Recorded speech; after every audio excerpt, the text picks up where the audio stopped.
శ్రీమతి రామానుజాయ నమః. జయ శ్రీమన్నారాయణ. జయ మా భారతి. ఈ రోజున 9వ పాశురంలోకి అడుగు పెడుతున్నాము. అద్భుతమైనటువంటి పాశురం. ఎంత అద్భుతమో చెప్పలేము. ప్రతి ఒక్కటి ఓ గొప్ప మణిపూసే. ఈ మణిపూసల్లో కూడా మళ్ళీ మధ్యలో ఏమవుతూ ఉంటుందండి, కొన్ని రత్నాలు పొదగబడుతూ ఉంటాయి కదా. సో అటువంటిది అనమాట ఈ పాశురం. ఈ పాశురంలోకి మనం అడుగు పెట్టే ముందు ఒకసారి ఆచార్య పరంపరను తలుచుకొని అటుపైన మనం పాశుర విన్నపం చేసుకుందాం. శ్రీశైలేశదయాపాత్రం ధీభక్త్యాదిగుణార్ణవం యతీంద్రప్రవణం వందే రమ్యజామాతరం మునిం లక్ష్మీనాథసమారంభాం నాథయామునమధ్యమాం అస్మదాచార్యపర్యంతాం వందే గురుపరంపరాం. యో నిత్యమచ్యుతపదాంబుజయుగ్మరుక్మవ్యామోహతస్తదితరాణి తృణాయ మేనే అస్మద్గురోర్భగవతోస్య దైకసింధోః రామానుజస్య చరణౌ శరణం ప్రపద్యే. మాతాపితా యువతయస్తనయా విభూతిః సర్వం యదేవ నియమేన మదన్వయానాం ఆద్యస్య నః కులపతేర్వకులాభిరామం శ్రీమత్తదంఘ్రియుగళం ప్రణమామి మూర్ధ్నా. భూతం సరశ్చ మహదాహ్వయ భట్టనాథ శ్రీభక్తిసార కులశేఖరయోగివాహాన్ భక్తాంఘ్రిరేణుపరకాలయతీంద్రమిశ్రాన్ శ్రీమత్పరాంకుశమునిం ప్రణతోస్మి నిత్యం. శ్రీమతే రామానుజాయ నమః. జయ శ్రీమన్నారాయణ. జయ మా భారతి. ఈ రోజున మనం అమ్మవారితో పాటుగా 9వ పాశురాన్ని స్వామివారికి విన్నవించుకుందాం. தூமணிமாடத்து சுத்தும் விளக்கெரிய தூபம் கமசத்து இளனை மேல் கண்வளரும் மாமான் மகளே மணிக்கதவம் தாழ்த்திடவாய் மாமீரவளை எழுப்பீரோ உன்மகளதானோமயோ அன்றிச்செவிடோ ஆனந்தலோ ஏமப்பெருந்துயில் மந்திரப்பட்டாளோ மாமாயன் மாதவன் வைகுன்னனென்ற நாமம் பலவும் நவின்றேலோரெம்பாவாய். ఆండాళ్ దివ్య తిరువడిகளே శరణం. జయ శ్రీమన్నారాయణ. ఈ రోజున ఈ పాశురంలో ప్రపన్నుల యొక్క అవస్థలు ఎలా ఉంటాయి అనేది మనకు అవగతమవుతుందన్నమాట. పైకి చూడటానికి మామూలుగా ఏదో మేడలో నిద్రిస్తున్నటువంటి అమ్మాయి అని పిలుస్తున్నట్టుగా అనిపిస్తున్నా కూడా మనకి ప్రపన్నుల యొక్క అవస్థలు ఒకదాని నుంచి ఒకటి ఎలా పెడుతున్నాయి అనేది చెప్పుకొస్తారు. అయితే ప్రపన్నుల యొక్క అవస్థలు 3 అవస్థలు ఉంటాయి. ఒకటి, ప్రపన్నుడు అంటే ఎవరండి? భగవంతుని మీద అచంచలమైనటువంటి విశ్వాసం కలిగినటువంటి వాడు. ఖచ్చితంగా భగవానుడు రక్షిస్తాడు. మనకి ఏది జరిగినా అది మన మంచిని ఆలోచించి ఆయన చేస్తాడు అని చెప్పి ఆయన మీద అకుంఠితమైనటువంటి విశ్వాసం కలిగినటువంటి వారు. అది అంతే తప్ప రోజు దేవుడికి పూజ చేయటము, ఆ తర్వాత ఏ రోజన్నా మనకి ఇంట్లో ఏదన్నా అనుకోని దుస్సంఘటన జరిగిందే అనుకోండి, అది ఏదైనా కావచ్చు, వెంటనే ఏంటి ఇన్ని చేశాం, దేవుడు మమ్మల్ని అన్యాయం చేశాడు అంటే నీకు విశ్వాసం లేదు. నువ్వు విశ్వాసం లేకుండా మాట్లాడుతున్నావు. ఎన్ని పూజలు చేసినా ఇగో ఇట్లా జరిగింది, మాకు ఇట్లా అయ్యింది, లేకపోతే ఇగో వీడు పోయాడు, వాడు పోయాడు, లేకపోతే ఇలా ఏదో శుభం జరుగుతుంది అనుకున్నాను, జరగలేదు. ఇవన్నీ ఏంటి అంటే భగవంతుడి మీద విశ్వాసం లేకపోవటం. నీకు అక్కడ అది అనుకున్నది జరగలేదు, ఆగిపోయింది, లేదా ఉన్నవాడు ఎక్కడో పోయాడు అని అంటే దాని అర్థం ఏంటండి? ఖచ్చితంగా దాని వెనకాల ఏదో చాలా పెద్ద రీజన్ ఉంటుంది. భగవానుడు మన క్షేమం ఆలోచించే ఏ పనైనా చేస్తాడనమాట. నీ క్షేమం నీకు తెలవకపోవచ్చు, కానీ భగవానుడికి చక్కగా తెలిసి ఉంటుంది కదా, అందుకని ఆయన ఆలోచించి చేస్తాడు. ఆ విశ్వాసం కలిగినటువంటి వారే ప్రపన్నులు. అయితే ఈ ప్రపన్నంలో కూడా 3 రకాలు ఉన్నారు, అంటే అవస్థలు ఉన్నాయన్నమాట, స్టేజెస్. అవస్థలు అంటే ఒకటి తోజీ అవస్థ, అంటే ప్రప్రథమ అవస్థ, తొలుత అవస్థ అని చెప్పటం అన్నమాట.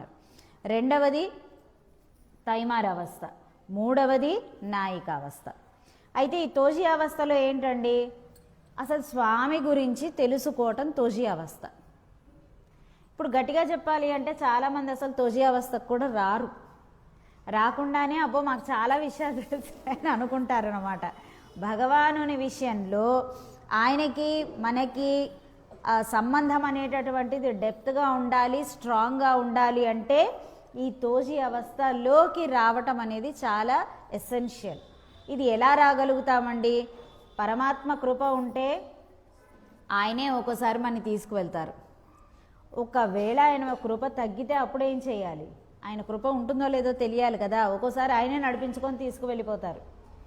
లేదు అనుకోండి, ఒక ఆచార్యులను ఆశ్రయించినప్పుడు ఏమవుతుంది, ఆటోమేటిక్గా వాళ్ళని అలా అంటి పెట్టుకొని ఉన్నప్పుడు ఒక్కొక్క స్టేజ్ దాటడానికి అవకాశం ఉంటుందన్నమాట. ఇప్పుడు ఈ తోజీ అవస్థలో ఏంటండి మనకి ఏమని చెప్తారు? నవవిధ భక్తి సంబంధాలు చెప్తారు. అంటే భగవానుడితోని నీకుండేటటువంటి సంబంధాలు ఏమిటట అవి? పిత, ఆయన తండ్రి, నీవు పుత్ర. రెండవది రక్షక, ఆయన రక్షకుడు, నీవు రక్షింపబడేటటువంటి వాడవు. మూడవది శేషి, ఆయన శేషి అంటే infinite, everything of all the universe. ఇది అని నువ్వు చెప్పలేవు, చూపించలేవు అన్నమాట. దేన్ని చూపించాలన్నా, దేనికైనా కూడా పరమాత్ముడే ఎవ్రీథింగ్ అయ్యి ఉండటం అన్నమాట. సో ఆయన శేషి. మనమంతా ఎవరండి? ఆయనకి శేషం అన్నమాట. మనం ఆయనకి శేషం అంటే మిగిలిపోయి ఉండేవాళ్ళం, అంటే ఆయన నుంచి మిగిలి ఉన్నటువంటి వారమే అది. అంతేగాని సెపరేట్గా మనకేమి పెద్ద వచ్చేయలేదు ఇక్కడ. ఆయన నుంచి అలా ఊడిపడినటువంటి వాళ్ళమే అన్నమాట. ఇక తర్వాత భర్త అంటే మన బాధ్యతలను స్వీకరించేటటువంటి వాడు. మనం ఎవరండి ఆయనకి? భార్య అన్నమాట కదా. భార్య అంటే అర్థం ఏంటండి?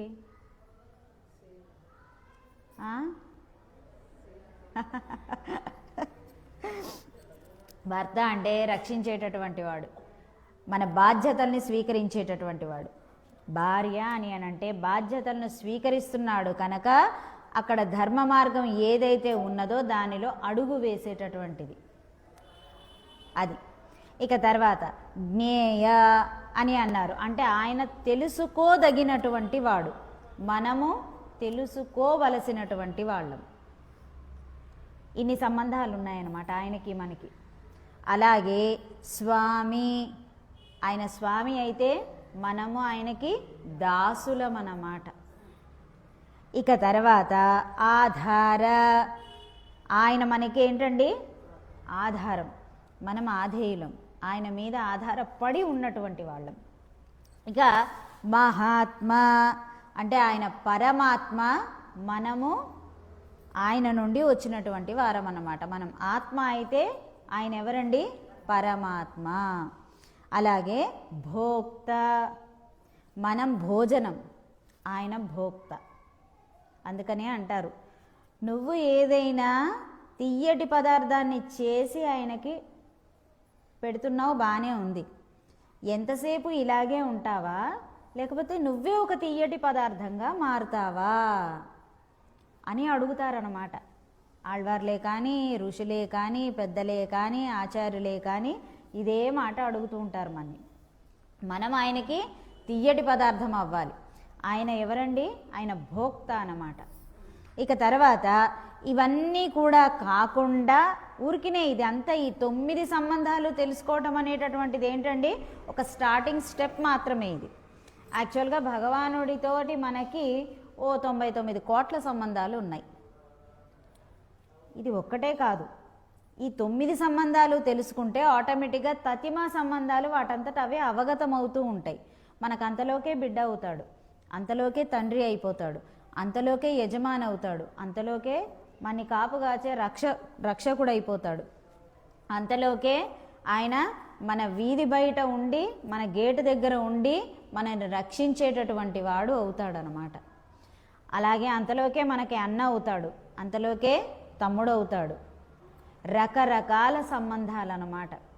ఈ 9 సంబంధాల గురించి కరెక్ట్గా తెలుసుకుంటే కనుక, పురాణాలలో మనకి అనుగ్రహించినటువంటి విషయాలను కనెక్ట్ చేసుకోగలిగితే కనుక, అప్పుడు నిదానంగా తతిమా సంబంధాలు అనేటటువంటివి మనకు వ్యక్తమవుతూ ఉంటాయి.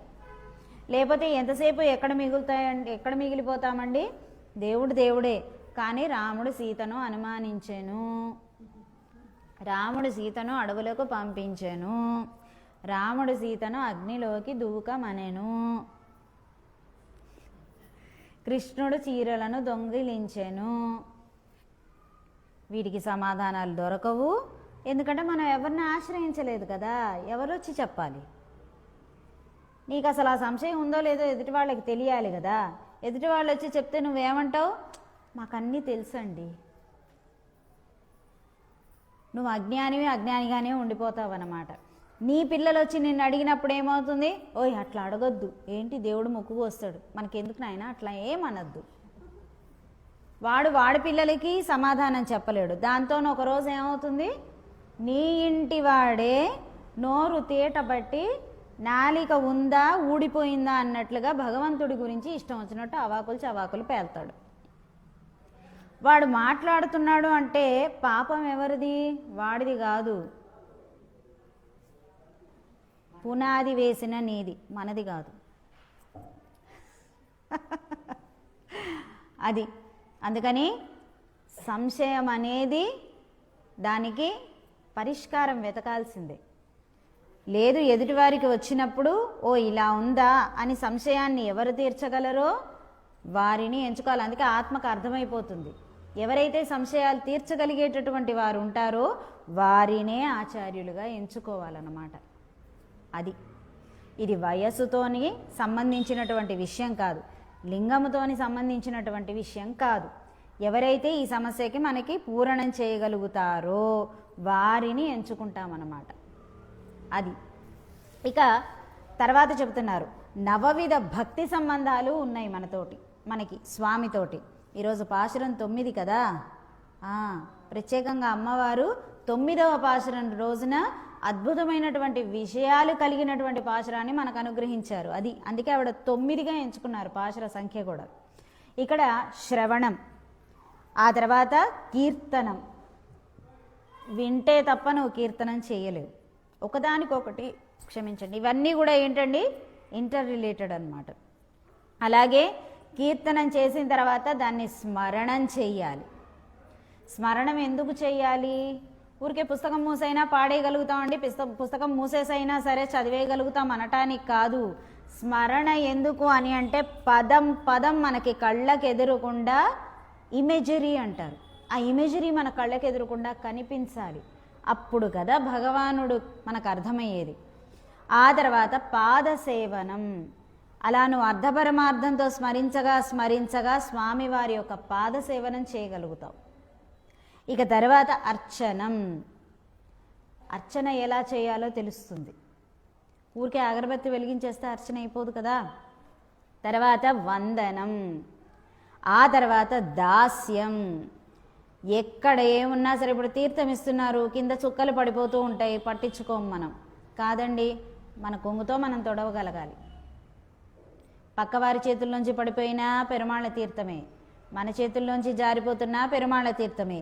కనుక మన చుట్టుపక్కల ఎక్కడైనా సరే తీర్థం పడింది, వాళ్ళ చేతుల్లోంచి పడ్డా, స్వామి ఇచ్చేటప్పుడు అర్చకుడు ఇచ్చేటప్పుడు కింద పడ్డా చుక్కలు చుక్కలు తుడవాలి. మనం దాటుకుంటూ వెళ్ళిపోతామయ్యా, మరి ఏం చేస్తాం కదా. అది దాస్యం అంటే ఏంటండి?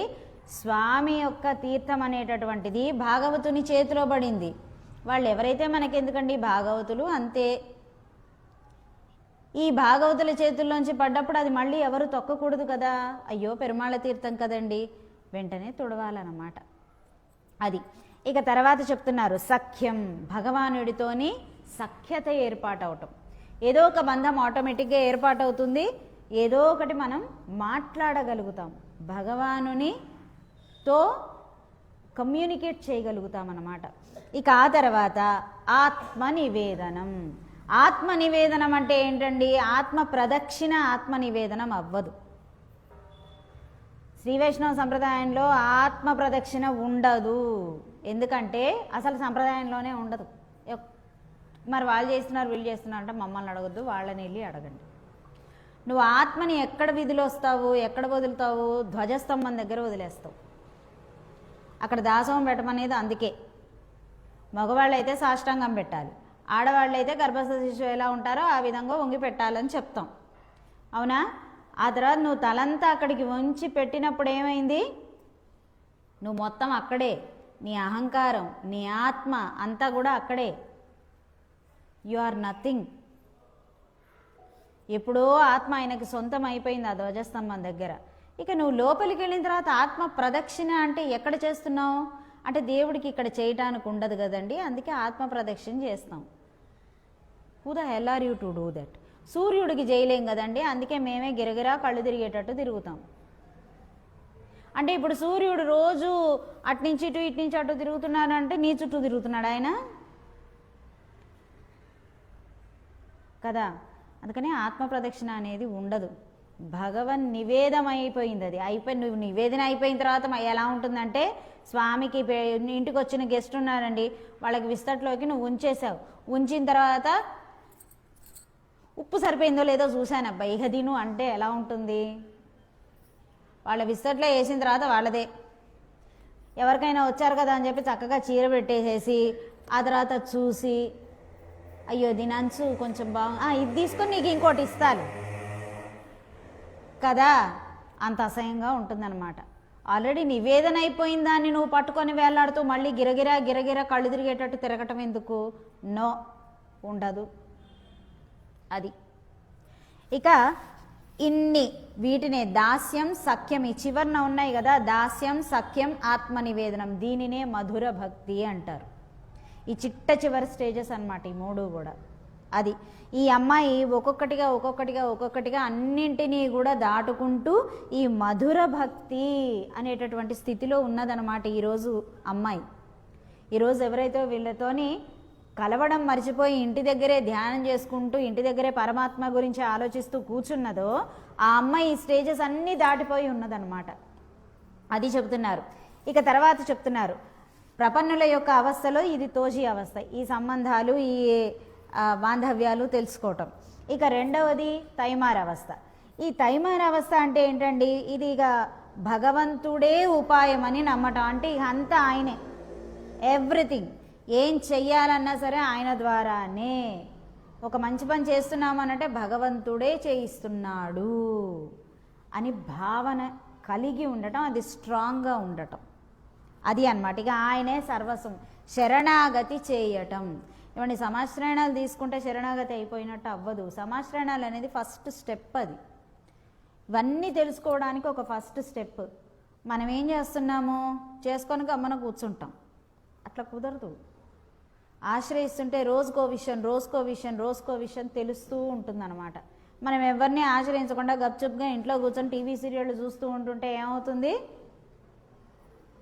జన్మలు కూడా సీరియల్ వైజ్గా వస్తూనే ఉంటాయి, చక్రం తిరుగుతూనే ఉంటుంది. ఈ మూర్ఖత్వంలో అలాగే సీరియల్గా తిరుగుతూనే ఉంటాం అన్నమాట. రిపీట్ ఇలాగే నడుస్తుంది. అజ్ఞానాంధకారంలోనే ఉండిపోతూ ఉంటామన్నమాట. ఇక చెబుతున్నారు ఆ తర్వాత మూడో అవస్థ ఏంటండి? నాయిక అవస్థ. ఎప్పుడైతే ఇవన్నీ చేయగలుగుతామో అప్పుడు ఆటోమేటిక్గా ఏమవుతుందండి? భగవంతుడిని ఎప్పుడెప్పుడు పొందుతానా అని విరహం బయలుదేరుతుంది. దానిని నాయిక అవస్థ అంటారనమాట. అందుకనే ఆళ్వార్లకి నాయికా వేషం వేస్తారనమాట, స్త్రీ వేషం వేస్తారు. నాయిక అంటే ఏంటండి? ఆయన నాయకుడు. ఇంతకు ముందే చెప్పాము, పరమ పురుషోత్తముడు ఎవరండి? ఆయన ఒక్కడే. తతిమా అందరూ ఏంటి? స్త్రీ ప్రాయులే. కనుక నాయికా వేషం వేస్తారనమాట.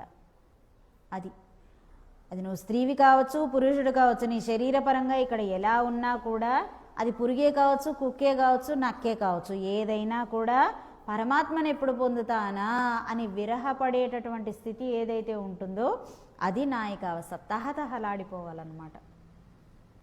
పరమాత్మని ఒక్కరోజు చూడలేకపోయినా, ఒక్కరోజు అయ్యో ఆయనకు మనం ఏదన్నా నివేదన చేయకపోయినా గిజగిజ కొట్టుకుంటుందన్నమాట మనసు. అది ఆత్మే ఏడుస్తోందా కరిగిపోతోందా అన్నట్టుగా అయిపోతుంది. అలా రావటం అనేటటువంటిది ఏంటండి, నాయికావస్థ అన్నమాట. మనకి రవీంద్రనాథ్ ఠాగూర్ ఇచ్చినటువంటి గీతాంజలి పోయమ్స్లో కూడా ఆయన చాలా చోట్ల ఈ నాయికా అవస్థని అనుభవిస్తూ ఆయన రాశారు. సరే, ఇక ఈ పాశురం గురించి మాట్లాడుకుందాం. ఈ పాశురం ఏంటండి, 9వ పాశురం కదా. స్వామితో సంబంధాలు ఎన్ని ఉన్నాయి? 9 ఉన్నాయి. అలాగే భక్తి విధానాలు ఎన్ని ఉన్నాయి? అవి 9 ఉన్నాయి. సో 9 సంఖ్య అంటే నవమి. నవమికి ఉండేటటువంటి గొప్ప విషయం ఏంటి అని అంటే, తనను చేరినటువంటి వారికి, అంటే తనను ఆశ్రయించేటటువంటి వారికి కట్టుబడి ఉంటుందన్నమాట ఈ 9 అనేటటువంటిది. అంటే ఇప్పుడు ఫర్ ఎగ్జాంపుల్ దీన్ని ఏమంటారు, రామచంద్ర ప్రభువుదే చూడండి ఏంటైంది, నవమి. కట్టుబడి ఉంటారన్నమాట. అంటే ఇప్పుడు చూడండి 9, 1తో 9ని కూడితే ఎంత వస్తుంది? 1తో 9ని కూడదాం, ఎంత వస్తుంది? 10. 10 అంటే 1 + 0 ఎంత అయింది? 1. అలాగే 2తో చేద్దాం. 2 + 9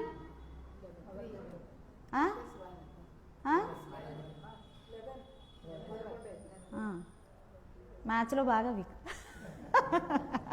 సరే, 2 + 9 ఎంత? 11. సో 11 అంటే 1 + 1 ఎంత? 2. అంటే 9 దేంతోనైతే కలుస్తోందో మళ్ళీ ఆ సంఖ్యనే అట్టే పెడుతుందన్నమాట. అంటే దాని వాల్యూ ఎప్పుడూ దానికి కట్టుబడి ఉంటుంది. 9 అనేటటువంటిది దూరంగా వెళ్ళదు. దాన్ని అయితే తన దగ్గరికి తీసుకుంటుంది, లేదు అని అంటే తనే ఆ ఎదుటి దానిని నిలబెడుతుంది. అలా మీరు ఏ సంఖ్యతోని 9ని కూడినా కూడా మళ్ళీ అదే సంఖ్య తిరిగి వస్తూ ఉంటుంది. ఇప్పుడు అదే ఏమంటారు, 8 సంగతి తీసుకుందాం. 1తో 8ని కూడండి కదా, సంబంధం లేనిది ఏదో కొత్తది వస్తుందన్నమాట. ఇప్పుడు అలాగే 8తోనే 8ని కూడామనుకోండి, ఎంత? 16. 1 + 6 ఎంత? ఇటు 8 రాలేదు, అటు 9 రాలేదు కదా. అంటే అష్టమి ఎప్పుడూ క్వశ్చన్ మార్కే, పక్కన ఏమొస్తుందో తెలియదు. అందుకని కృష్ణుడు అష్టమి రోజున వచ్చాడు. అతని ప్లాన్స్ని అందాజా కట్టడం కష్టం, ఎవరిని దగ్గర తీసుకుంటాడో తెలియదు, ఎవరిని దూరం జరిపేస్తాడో తెలియదు. పైగా ఎప్పుడు చికాకు వచ్చినా ఇలా అంటానికి రెడీ అన్నమాట. రాముడు అలా కాదు. రాముడు కొంటెవాడు, చాలా గుమ్మనంగా ఉండేటటువంటి వాడు, తొందరగా అర్థం కానటువంటి వాడు. అయినప్పటికీ కూడా శత్రువు తన దగ్గరికి మోసంతో వచ్చినా కూడా మిత్రభావేన సంప్రాప్తం నత్యజేయం కథంచన నా కథంచన. ఎప్పుడు వదిలిపెట్టను వాళ్ళని. మిత్రభావంతో మోసపూరితంగా నా దగ్గరికి వచ్చినా సరే నేను నీవాడనో అని వస్తే వాడిని వదిలిపెట్టాను అని శ్రీరామచంద్రమూర్తి చెప్పారన్నమాట. అది 9కు ఉండేటటువంటి గొప్ప విషయం.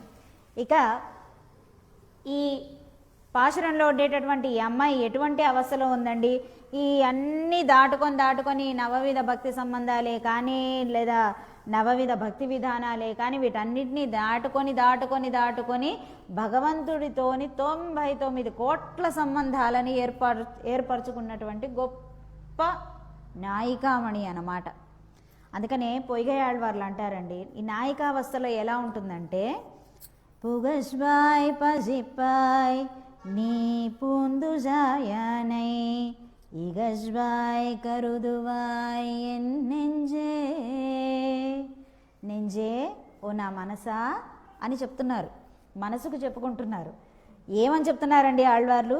పుగజ్వాయ్ స్తుతించాలన్నా వాడే ఉండాలి, పజిప్పాయ్ నిందించాలన్నా వాడే ఉండాలి. ఇంకా చెయ్యి నాయన, ఇంకా చెయ్యి, ఇక నేను హోదాన్ని దొరికే కదా నీకు, ఏంటి ఆటలేంటి నాతో, నేను భరించగలనే చేసేస్తున్నావా ఇలాగా? నిందించాలన్నా ఆయనే కావాలి. నీ పూందుజాయనై ఆయనే కావాలి. ఈగజ్వాయ్ విరహ పడాలన్నా ఎడబాయాలన్నా కూడా ఆయనే కావాలి. నార్మల్ హ్యూమన్ బీయింగ్స్తో కాదు. ఈ స్థితి దాటిపోతారన్నమాట. ఏంది నార్మల్ మనుషుల్ని పట్టుకొని వేళ్ళాడటం ఏంటి? ఎంతసేపు వేళ్ళాడతావు? ఎంతకని వేళ్ళాడతావు? ఎవరికి శాశ్వతం కాదు. నీ బాధ్యత నువ్వు నిర్వర్తించు, నీ రుణానుబంధాన్ని నువ్వు తీర్చుకో. బాధ్యతగా ఉండు, అంతవరకే. గుడ్డిగా కళ్ళకు గంతలు కట్టుకొని ప్రవర్తించొద్దు. ఒక బాధ్యతను అప్పచెప్పారు, ఆ బాధ్యతని సక్సెస్ఫుల్గా పూర్తి చేయాలి, అది ఉండాలి. కరుదువాయ్ ఎడబాయాలన్నా ఆయనే కావాలి, విరహ పడాలి అన్నా ఆయనే ఉండాలి, ఆయనతోటే విరహం ఉండాలి. అంతే తప్పిస్తే సినిమాల్లో చూపించినట్టు ఒకటే గొలుగొలున ఏడ్చుకోవటం కాదనమాట. ఇక కరుదువాయ్ ఆశించాలన్నా కూడా అతనే కావాలి. పోట్లాడాలన్నా ఆయనే కావాలి, స్తుతించుకోవాలన్నా ఆయనే కావాలి, అలాగే నిందించుకోవాలన్నా ఆయనే కావాలి, బెట్టు చేయాలన్నా ఆయనే కావాలి, గొడవ పడాలన్నా ఆయనే కావాలి, విరహం చెందాలన్నా ఆయనే కావాలి. 1000 ఏళ్ళ నుండి ఆశించాలంటే కూడా ఇది నాకు కావాలి అని అనుకోవాలి జీవితంలో. అంటే ఏం కావాలండి? ఆయనే అయి ఉండాలి. అప్పుడు కదా నీలో పరిపూర్ణత వచ్చింది. అంతవరకు నో, పరిపూర్ణత రానట్లే కాదు, రాలేదు. మొహమాటం ఎందుకు ఇందులో? రాలేదు. ఎంతసేపు నాకు ఇది రాలేదు, నాకు అది రాలేదు, నాకు ఇంకోటి చేత కాలేదు, ఇంకోటి కాలేదు అని దీని చుట్టూ తానే తిరిగి ఉండదు. ఒకటేనండి, చెప్పడానికి మాటల్లో చెప్తారు, మనకొచ్చేది రాక మానదు, పోయేది పోక మానదు. ఇన్ని చెబుతున్నా కూడా మళ్ళీ ఏమంటావు నువ్వు? ఏం చేస్తారు? సిద్ధాంతం ఇది. ఇంకోళ్ళ విషయంలో అయితే చెప్తారు, అదే మన విషయంలో ఏదైనా జరగగానే ఏమంటారు? నాకు రాలేదో, నాకు అన్యాయం జరిగిందో, నన్ను ఇట్లా చేశారో, నన్ను అట్లా చేశారో అని మొత్తుకుంటావు అనమాట. లేదు, ఇది విధి, ఇది జరగాలనుంది, ఇది జరిగింది, అంతే. That's all. అలా అనుకోగలగాలన్నమాట. అది అప్పుడు కదా ఆయన అంటే ఏంటో నీకు సంపూర్ణంగా అర్థమైనట్టు. అది నాయిక అవస్థ. ఈ అవస్థలోకి వచ్చినటువంటి అమ్మాయిని వీళ్ళు ఈరోజు అమ్మో నువ్వు మాతో ఉండాల్సిందే, నీలాంటి అమ్మాయి మా చెంత లేకపోతే ఎలా అని అనుకుంటూ వచ్చారనమాట. ఒకసారి అమ్మవారి అమ్మాయిని ఎలా నిద్ర లేపుతున్నదో మనం కూడా అమ్మవారి వెనకాలే ఉండి తతిమా గోపికలతో పాటుగా ఈ పాశురాన్ని ఆ అమ్మాయితో పాటుగా భగవంతుడికి కూడా విన్నవించుకుందాం. తూమణి మాడత్తు శుత్తం విళక్కెరియ తూవం కమసత్తు ఇలనై మేల్ కణ్వళరుం. ఇందాక ఇది చదివామా కదా? ఓకే. సో అయితే తూమణి మాడత్తు అని అంటున్నారు. తూమణి మాడత్తు అంటే ఏంటి? మణులతో ఉన్నటువంటి మేడలో ఈ అమ్మాయి ఉందటండి. ఇంతకీ ఏమిటండి ఆ మణులు అని అంటే, పైగా తూమణి, చక్కగా బాగా తరాష్న అంటారే అట్లా చక్కగా దాన్ని ఫైన్ మణులు అనమాట. ఇవన్నీ కూడా మణి ఇలా పెట్టాము అని అంటే గనక పారదర్శకంగా చక్కగా కనిపిస్తోంది అనమాట. ఎక్కడ చిన్న మచ్చ కూడా లేదు. అంటే ఏంటండి అది? భగవదనుభవం అనేటటువంటి మణులు అనమాట. ఏమండి, పాశురాలు ఒకసారి జాగ్రత్తగా చూస్తే తెలుస్తుందండి. ఇప్పుడు ఏదో మనం పెద్ద పెద్ద మేడలు ఉన్నాయి, ఇండియా ఈజ్ డెవలపింగ్ కంట్రీ అని చెప్పి చెప్పుకుంటున్నాం. Non sense. ఎవడు చెప్పాడు అది? ఒకసారి పాశురాలలో పురాణాలలో తీసి చూడు, పెద్ద పెద్ద మేడలు. ఆ మేడలు ఇంకా ఇప్పుడేముందండి, నువ్వు డొక్కు సిమెంట్తో కట్టి దీనికే అబ్బో శంషారని భుజాలు ఎగరేస్తున్నావు కదా. ఆ రోజుల్లో దేంతోనండి? మొత్తం గోడల్లో మణులతోని నిర్మాణం చేసేవారు. పెద్ద పెద్ద ప్రాకారాలు ఉండేవని చెబుతారన్నమాట. దివ్యదేశాల గురించి చెప్పినా లేదా ఇక్కడ పాశురాలలో ఎక్కడైనా ఏదన్నా చెప్తున్నా కూడా నగరాల గురించి పెద్ద పెద్ద మేడలు, ప్రాకారాలు, విశాలమైనటువంటి వీధులు ఇన్ని చెప్పారు. మరి ఇప్పుడు డెవలప్ అవుతుందంటారేంటి? మనకి తెలియదు కదా అని చెప్పి మనం చూసిందే సత్యం అని అనుకోకూడదు కదా. ఇప్పుడు మన తాతమ్మని మనం చూడలేదు అంటే తాతమ్మ పుట్టనట్టు లెక్క కదా. ఆవిడ ఫోటోలు ఎక్కడో దొరకటం లేదు అంటే ఇక ఆమె లేనట్ట ఈ భూప్రపంచంలో. నువ్వు చూడలేదు అంతవరకే, నీకు తెలియలేదు, నీకు ఆ భాగ్యం లేదు, నీకు ఆ సౌభాగ్యం లేదు, అంతవరకే తప్ప నువ్వు చూడలేదు కాబట్టి అసలు అక్కడ లేనే లేదంటే ఎలాగా? Catch the point. అలాగే ఋషుల విషయమైనా అంతే, భగవంతుడి విషయమైనా అంతే. నీకు చూడగలిగే సత్తా నీకు లేదు, మరి ఏం చేద్దాం కదా, అది అన్నమాట. ఇక చెబుతున్నారు, అలా భగవంతుని యొక్క భగవద్భక్తుల లక్షణం ఎలా అయితే ఉంటుందో సంపూర్ణంగా ఆ అవస్థ కలిగినటువంటి అమ్మాయి అన్నమాట. వారింట్లో వారందరూ కూడా అలాగే ఉన్నారు. అందుకనే మణులతోనే ఆమె ఇంటిని చెప్పుకుంటూ వచ్చారనమాట. ఆమె ఇల్లంతా మణులతోనే పొదగబడి ఉన్నదట. ప్రాకారం, పెద్ద పెద్ద ప్రాకారాలు, తలుపులు, వాటికి మణులు ఉన్నాయట. ఈ మణులు బయటికి కనిపించే మణులు మాత్రమే కాదు, వాళ్ళ గుణం కూడా ఎలా ఉందండి, ఒక మణిలాగా భగవద్ అనుభవం అనేటటువంటిది పారదర్శకంగా కనిపిస్తోంది. ఆమెలో ఉన్నటువంటి ఆ అనుభవం తెలుస్తోంది అని చెబుతున్నారన్నమాట. ఈమె ఎలా ఉన్నదట, మొత్తం అసలు విషయవాసనలన్నింటినీ కూడా వదిలేసిందనమాట. అంటే ఇప్పుడు ఒక పాయసం చేశామండి ఓ గిన్నెలోను, ఆ పాయసం యొక్క వాసన, రుచి అదంతా దేనికి వస్తుందండి? గిన్నెకు వస్తుందా? వడ్డించిన గరిటకు వస్తుందా? పోసిన పాత్రకు వస్తుందా? ఎవరికి వస్తుందండి కదా? అది అలాగే ఆ గిన్నె ఎలా ఉందో ఈమె కూడా అలా ఉందన్నమాట. ఇంత పెద్ద మేడలున్నా, వాటికి మణులు పొదగబడి ఉన్నా, తలుపులు ఉన్నా, గడియలకి మణులుతోని పొదగబడిన గడియలున్నా, ఇవి ఏవి ఆమెని అబ్బా నేను అధికురాలని కదా, అబ్బో మా దగ్గర ఇంత సంపత్తు ఉంది కదా అని అనుకోవట్లేదు. వీటన్నిటినీ మించిన సంపత్తు ఆ భగవానుడు ఉన్నాడు మా దగ్గర అని భావిస్తున్నారన్నమాట వీళ్ళంతా కూడా. ఆ స్టేజ్లో ఉంది. ఎలా అయితే గనక లక్ష్మణుల వారు భోగభాగ్యాలన్నింటినీ కూడా వదిలిపెట్టి ఎక్కడికి వెళ్ళారండి? ఆయన పిలిచాడా ఏంటి రామచంద్రుడు? కానీ నువ్వే కావాలి అని చెప్పి భోగభాగ్యాలన్నీ వదిలేసి వెళ్ళారు. భరతుడు రానంత వరకు ఇతందే ఇష్టారాజ్యం కదండి, గట్టిగా చెప్పాలంటే. ఈ పెద్దన్న గారేమో అడవుల్లోకి వెళ్ళిపోయారు, భరతుడేమో అక్కడెక్కడో ఉన్నాడు కదా, వాళ్ళ అమ్మమ్మ గారి ఇంట్లో ఉన్నారు.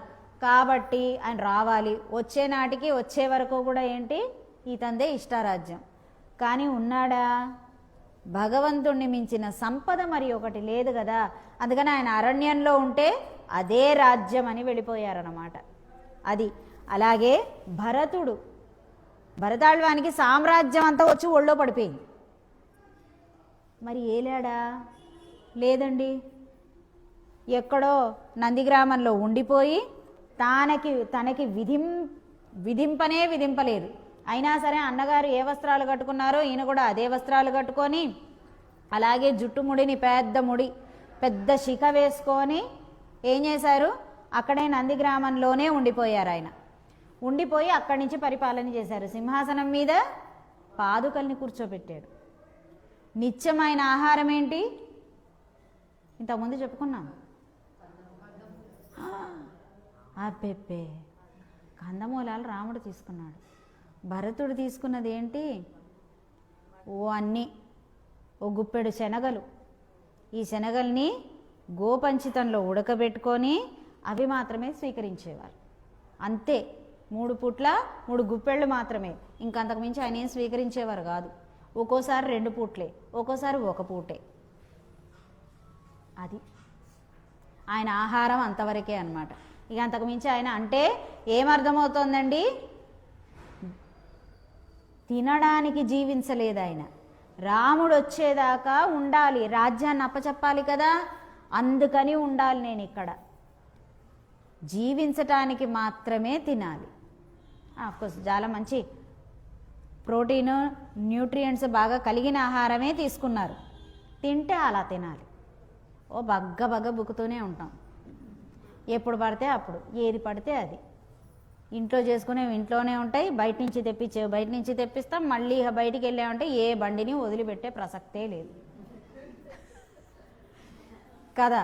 మళ్ళీ అలా ఎప్పుడైనా అలా షికారుగా ఎక్కడన్నా వెళ్ళాము అని అంటే మళ్ళీ ఏ హోటల్ వదిలిపెట్టకూడదు దారిలో. ఇక్కడ కాఫీ బాగుంటుంది, ఇక్కడ ఛాయ్ బాగుంటుంది, అక్కడ ఇంకోటి బాగుంటుంది, ఇక్కడ మరొకటి బాగుంటుంది కదా. మళ్ళీ ఏదైనా ఇది ఉంటే ఈ ఊళ్ళో అయితే మళ్ళీ సూత్తరు, ధనుర్మాసం కదా, మళ్ళీ ఎక్కిరిస్తారు అందరూ. ఏం బయట తిన్నావా, కనీసం ధనుర్మాసం అన్న నోరు గట్టలేదుగా నువ్వు అని అంటారని పక్కూరికి వెళ్తాం కదా. ఇక్కడైతే ఎవరు చూడరు కాబట్టి చూసినా తెలియదు, అందుకని సరే అని చెప్పి ఇలా ఉంటుందన్నమాట వ్యవహారం. తినటానికే బతుకుతామా ఏంటి? చక్కగా కార్తీక మాసం చేస్తాం. చేసిన తర్వాత ఏంటి, కార్తీక మాసం డేట్ ఆఖరు వస్తుందా లేదా అనేది చూసుకోవటం, ఇక చాలు అయిపోయి ఇక మీద పడిపోవటమే. ఇప్పుడు ఇథియోపియా నుంచి వచ్చాం మనం అంతా. ఇక ఇక్కడ ఇంకా కార్తీక మాసం జరగదు, అప్పటి నుంచే మనం లెక్కలేస్తాం. ఈ కార్తీక మాసం అవడానికి 2 రోజులు ఉంది, ఆ తర్వాత ఏం చేయాలి? చేలో కొకరొక మేమే, ఇంకేదన్నా ఉంటే అది, ఇంకేదన్నా ఉంటే ఇంకేదన్నా ఈ లైన్ అక్కడ. అసలు ఏందనుకుంటున్నావు, కార్తీక మాసం ఎంత బాగా చేసినాం కదా. ఏం చేసావు నువ్వు, ఎందుకు చేస్తున్నావు? నువ్వు 30 రోజుల పాటు ఏదన్నా ఆచరిస్తే దానికి నువ్వు స్టిక్ అవుతావు. కొన్నాళ్ళకైనా అది కంటిన్యూ అవుతుందని నీ చేతి ఇవన్నీ ఆచరింప చేయటం. ఏది దాని వైపుకే నీ మనసు లాగుతోంది తప్ప ఏదో చిత్తం శివుడి మీద, భక్తి చెప్పుల మీద అలా ఉందన్నమాట. ఎప్పుడెప్పుడా ఇక అంతే. అట వెళ్ళిందా లేదా, మళ్ళీ 2వ రోజుకి ఆ మాసం అటు పోయిందో లేదో, ఈ 2వ రోజుకే అస్సలు మళ్ళీ సందు చివరి దాకా గుమ్ లాడాల్సిందే కదా. అది సంగతి. సరే, ఇక ప్రహ్లాదుని సంగతి చూద్దామండి. చక్రవర్తికి కుమారుడు ఆయన, అవునా? మొత్తం అంతటినీ, మొత్తం అన్ని లోకాలని తొక్కిపడేశాడు కదా అతను. అటువంటి వానికి కుమారుడు అయినప్పటికీ భోగభాగ్యాలన్నింటికీ కూడా అదే భోగభాగ్యాల్లో ఉన్నాడు. నేను ధ్రువుడు, నేను నీ దగ్గరకు వచ్చేస్తాను స్వామి అని అంటే, లేదు నువ్వు క్షత్రియుడవు, రాజ్యమేలి ధర్మ సంస్థాపన చేయవలసినటువంటి బాధ్యత నీకున్నది, సమయం వచ్చినప్పుడు నేను నిన్ను నా దగ్గర తీసుకెళ్తాగా అని చెప్పి ధ్రువుడిని ఇక్కడే పెట్టారు. చాలామంది ఏమనుకుంటారండి, దేవుడి గురించి ఆలోచన ఎక్కువైపోతే కనుక సన్యాసం తీసేసుకుంటారు. రామాయణం చదివేస్తే నీకు ఇప్పటి నుంచే ఎందుకు తల్లిదండ్రులు. సరే ఇక రామాయణం చదివేసి సన్యాసం స్వీకరించేస్తే ఇక బానే కదా. రామాయణం చదివితే సన్యాసులు అయిపోయి రామాయణం చదివేస్తే ఇక మొత్తం అన్నీ వదిలిపెట్టేసి దేశం మీదకి వెళ్ళిపోతారు అనుకుంటే ఇక బానే. అలా ఏం జరగదు. ప్రతిదీ ఇక్కడ రాసి పెట్టి ఉండాలి, లేకపోతే జరగదు. సమస్యే లేదు ఆ విషయంలో. అది రామాయణం చదివితే చెప్పించుకుంటే ఇంకా ఏదైనా మంచి మార్గాన పడతావు. ఒక దృఢ సంకల్పం అనేటటువంటిది ఏర్పడుతుంది. కుటుంబాన్ని ఎలా జాగ్రత్తగా చూసుకోవాలో తెలుసుకుంటావు.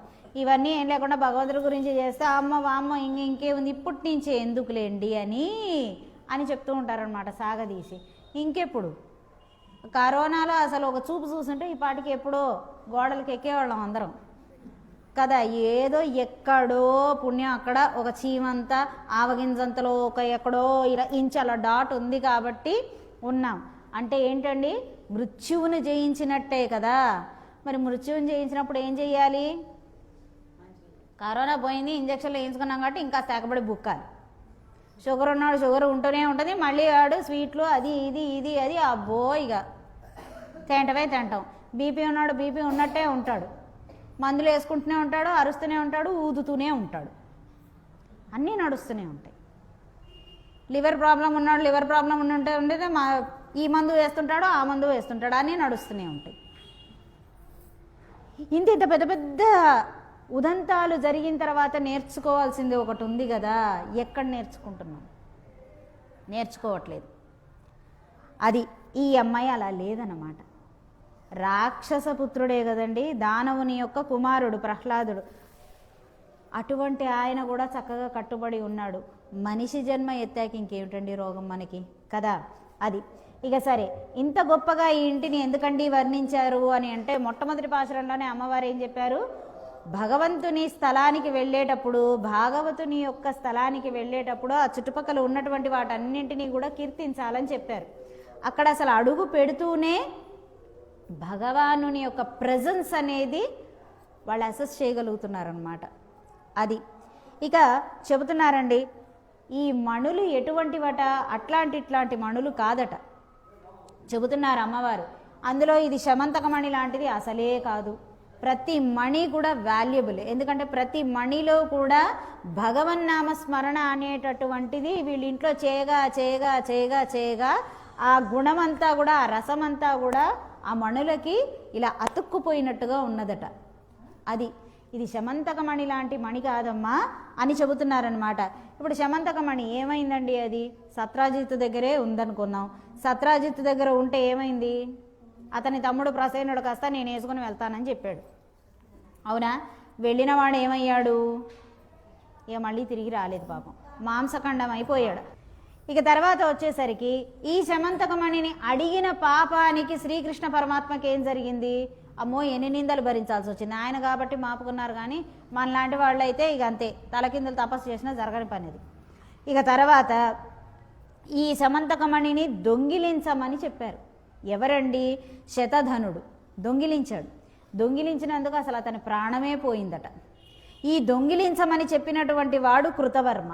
ఇతను కాస్త ద్వారక నుంచి, మొహం చెల్లక ద్వారక నుంచి బయటికి వెళ్ళిపోయాడు. వెళ్ళిపోయి ఎక్కడున్నాడు? క్షత్రుడి అయినప్పటికీ కూడా దుర్యోధనుడి దగ్గర తన పరువుని, మర్యాదని తాకట్టు పెట్టి దాసుడిగా అక్కడ ఉండాల్సి వచ్చింది. అంతకుముందు ఇక్కడ మంచి పొజిషన్లో ఉండేవాడు ద్వారకలో. అటువంటి వాడు కాస్త ఈ సలహా ఇచ్చినందుకే ఆ పరిస్థితి వచ్చిందనమాట. శమంతకమణి విషయంలో అంత బలంగా జరుగుతాయి ఏది జరిగినా కూడా. ఇక తర్వాత అక్రూరుని చేతిలో పడింది ఒకసారి శమంతకమణి. అయ్యో, ఇకేం చెప్పాలి, ద్వారకనే వదిలి కొన్నాళ్ల పాటు బయటికి వెళ్ళిపోవాల్సి వచ్చింది. ఈయన కూడా ఎలా వెళ్ళాల్సి వచ్చిందండి? అనుకోకుండా ఒకరోజు శ్రీకృష్ణ పరమాత్మకి ఏదో చెప్దాము అని చెప్పేసని అక్కడికి వచ్చేపాటికి ఆయన సత్యభామాదేవితోని ఉన్నారనమాట మాట్లాడుతూ. ఎప్పుడైనా సరే ఇద్దరు అక్కడ కూర్చుని ఉన్నారు అని అంటే మనం అక్కడికి వెళ్ళకూడదు. అయ్యో రండి కూర్చోండి అనేదాకా మనం ఆ ఛాయలకు వెళ్ళకూడదు. అది ఇద్దరు ఆడవాళ్ళు కావచ్చు, ఇద్దరు మగవాళ్ళు కావచ్చు, ఒక ఆడ మగ కావచ్చు. అందుకని ఏమైంది అంటే రూల్స్ ఎంత చక్కగా ఉండేవి చూడండి. ఈయన గబుక్కన అలా వెళ్ళేసరికి ఏమైంది? అక్కడ సత్యభామాదేవి, శ్రీకృష్ణ పరమాత్మ అలా కూర్చుని ఏదో మాట్లాడుతున్నారు. అక్కడికి అలా వచ్చేసరికి వాళ్ళు అక్కర్లేదయ్యా, పర్వాలేదు, దానిదేముంది అన్నా కూడా ఆ తప్పుకి తగ్గ శిక్షని అనుభవించాల్సిందే. కనుక ద్వారకకు కొంతకాలం దూరం అయిపోవాల్సి వచ్చిందనమాట అక్రూరుల వారు. ఇలా ఎవరి దగ్గరికి వస్తే వాళ్ళ దగ్గరల్లా కూడా పాపం ఏదో ఒక ఇబ్బంది కలుగుతూనే ఉంది. ఈ మణులు అలాంటివి కాదమ్మా. ఈ మణులంతా కూడా ఏంటి? భగవద్ అనుభవం అనేటటువంటిది సంపూర్ణంగా కలిగినటువంటి మణులు ఇవి. చుత్తుం విళక్కెరియ, చుట్టూతా దీపాలు ఉన్నాయట.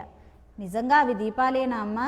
కానీ ప్రతి దీపంలో కూడా మాకు నీ తేజస్సే కనిపిస్తున్నది అని అంటున్నదనమాట. ప్రతి దీపం కూడా ఎలా అనిపిస్తోందట?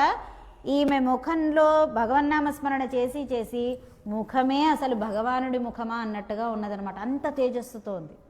ఆ తేజస్ అంతా కూడా ఎక్కడ ప్రతిబింబిస్తోంది? ప్రతి దీపంలో కూడా భగవానుని యొక్క, ఆ శ్రీకృష్ణ పరమాత్మ యొక్క ముఖార విందం ప్రతి దీపకాంతిలోనూ కనిపిస్తోందట.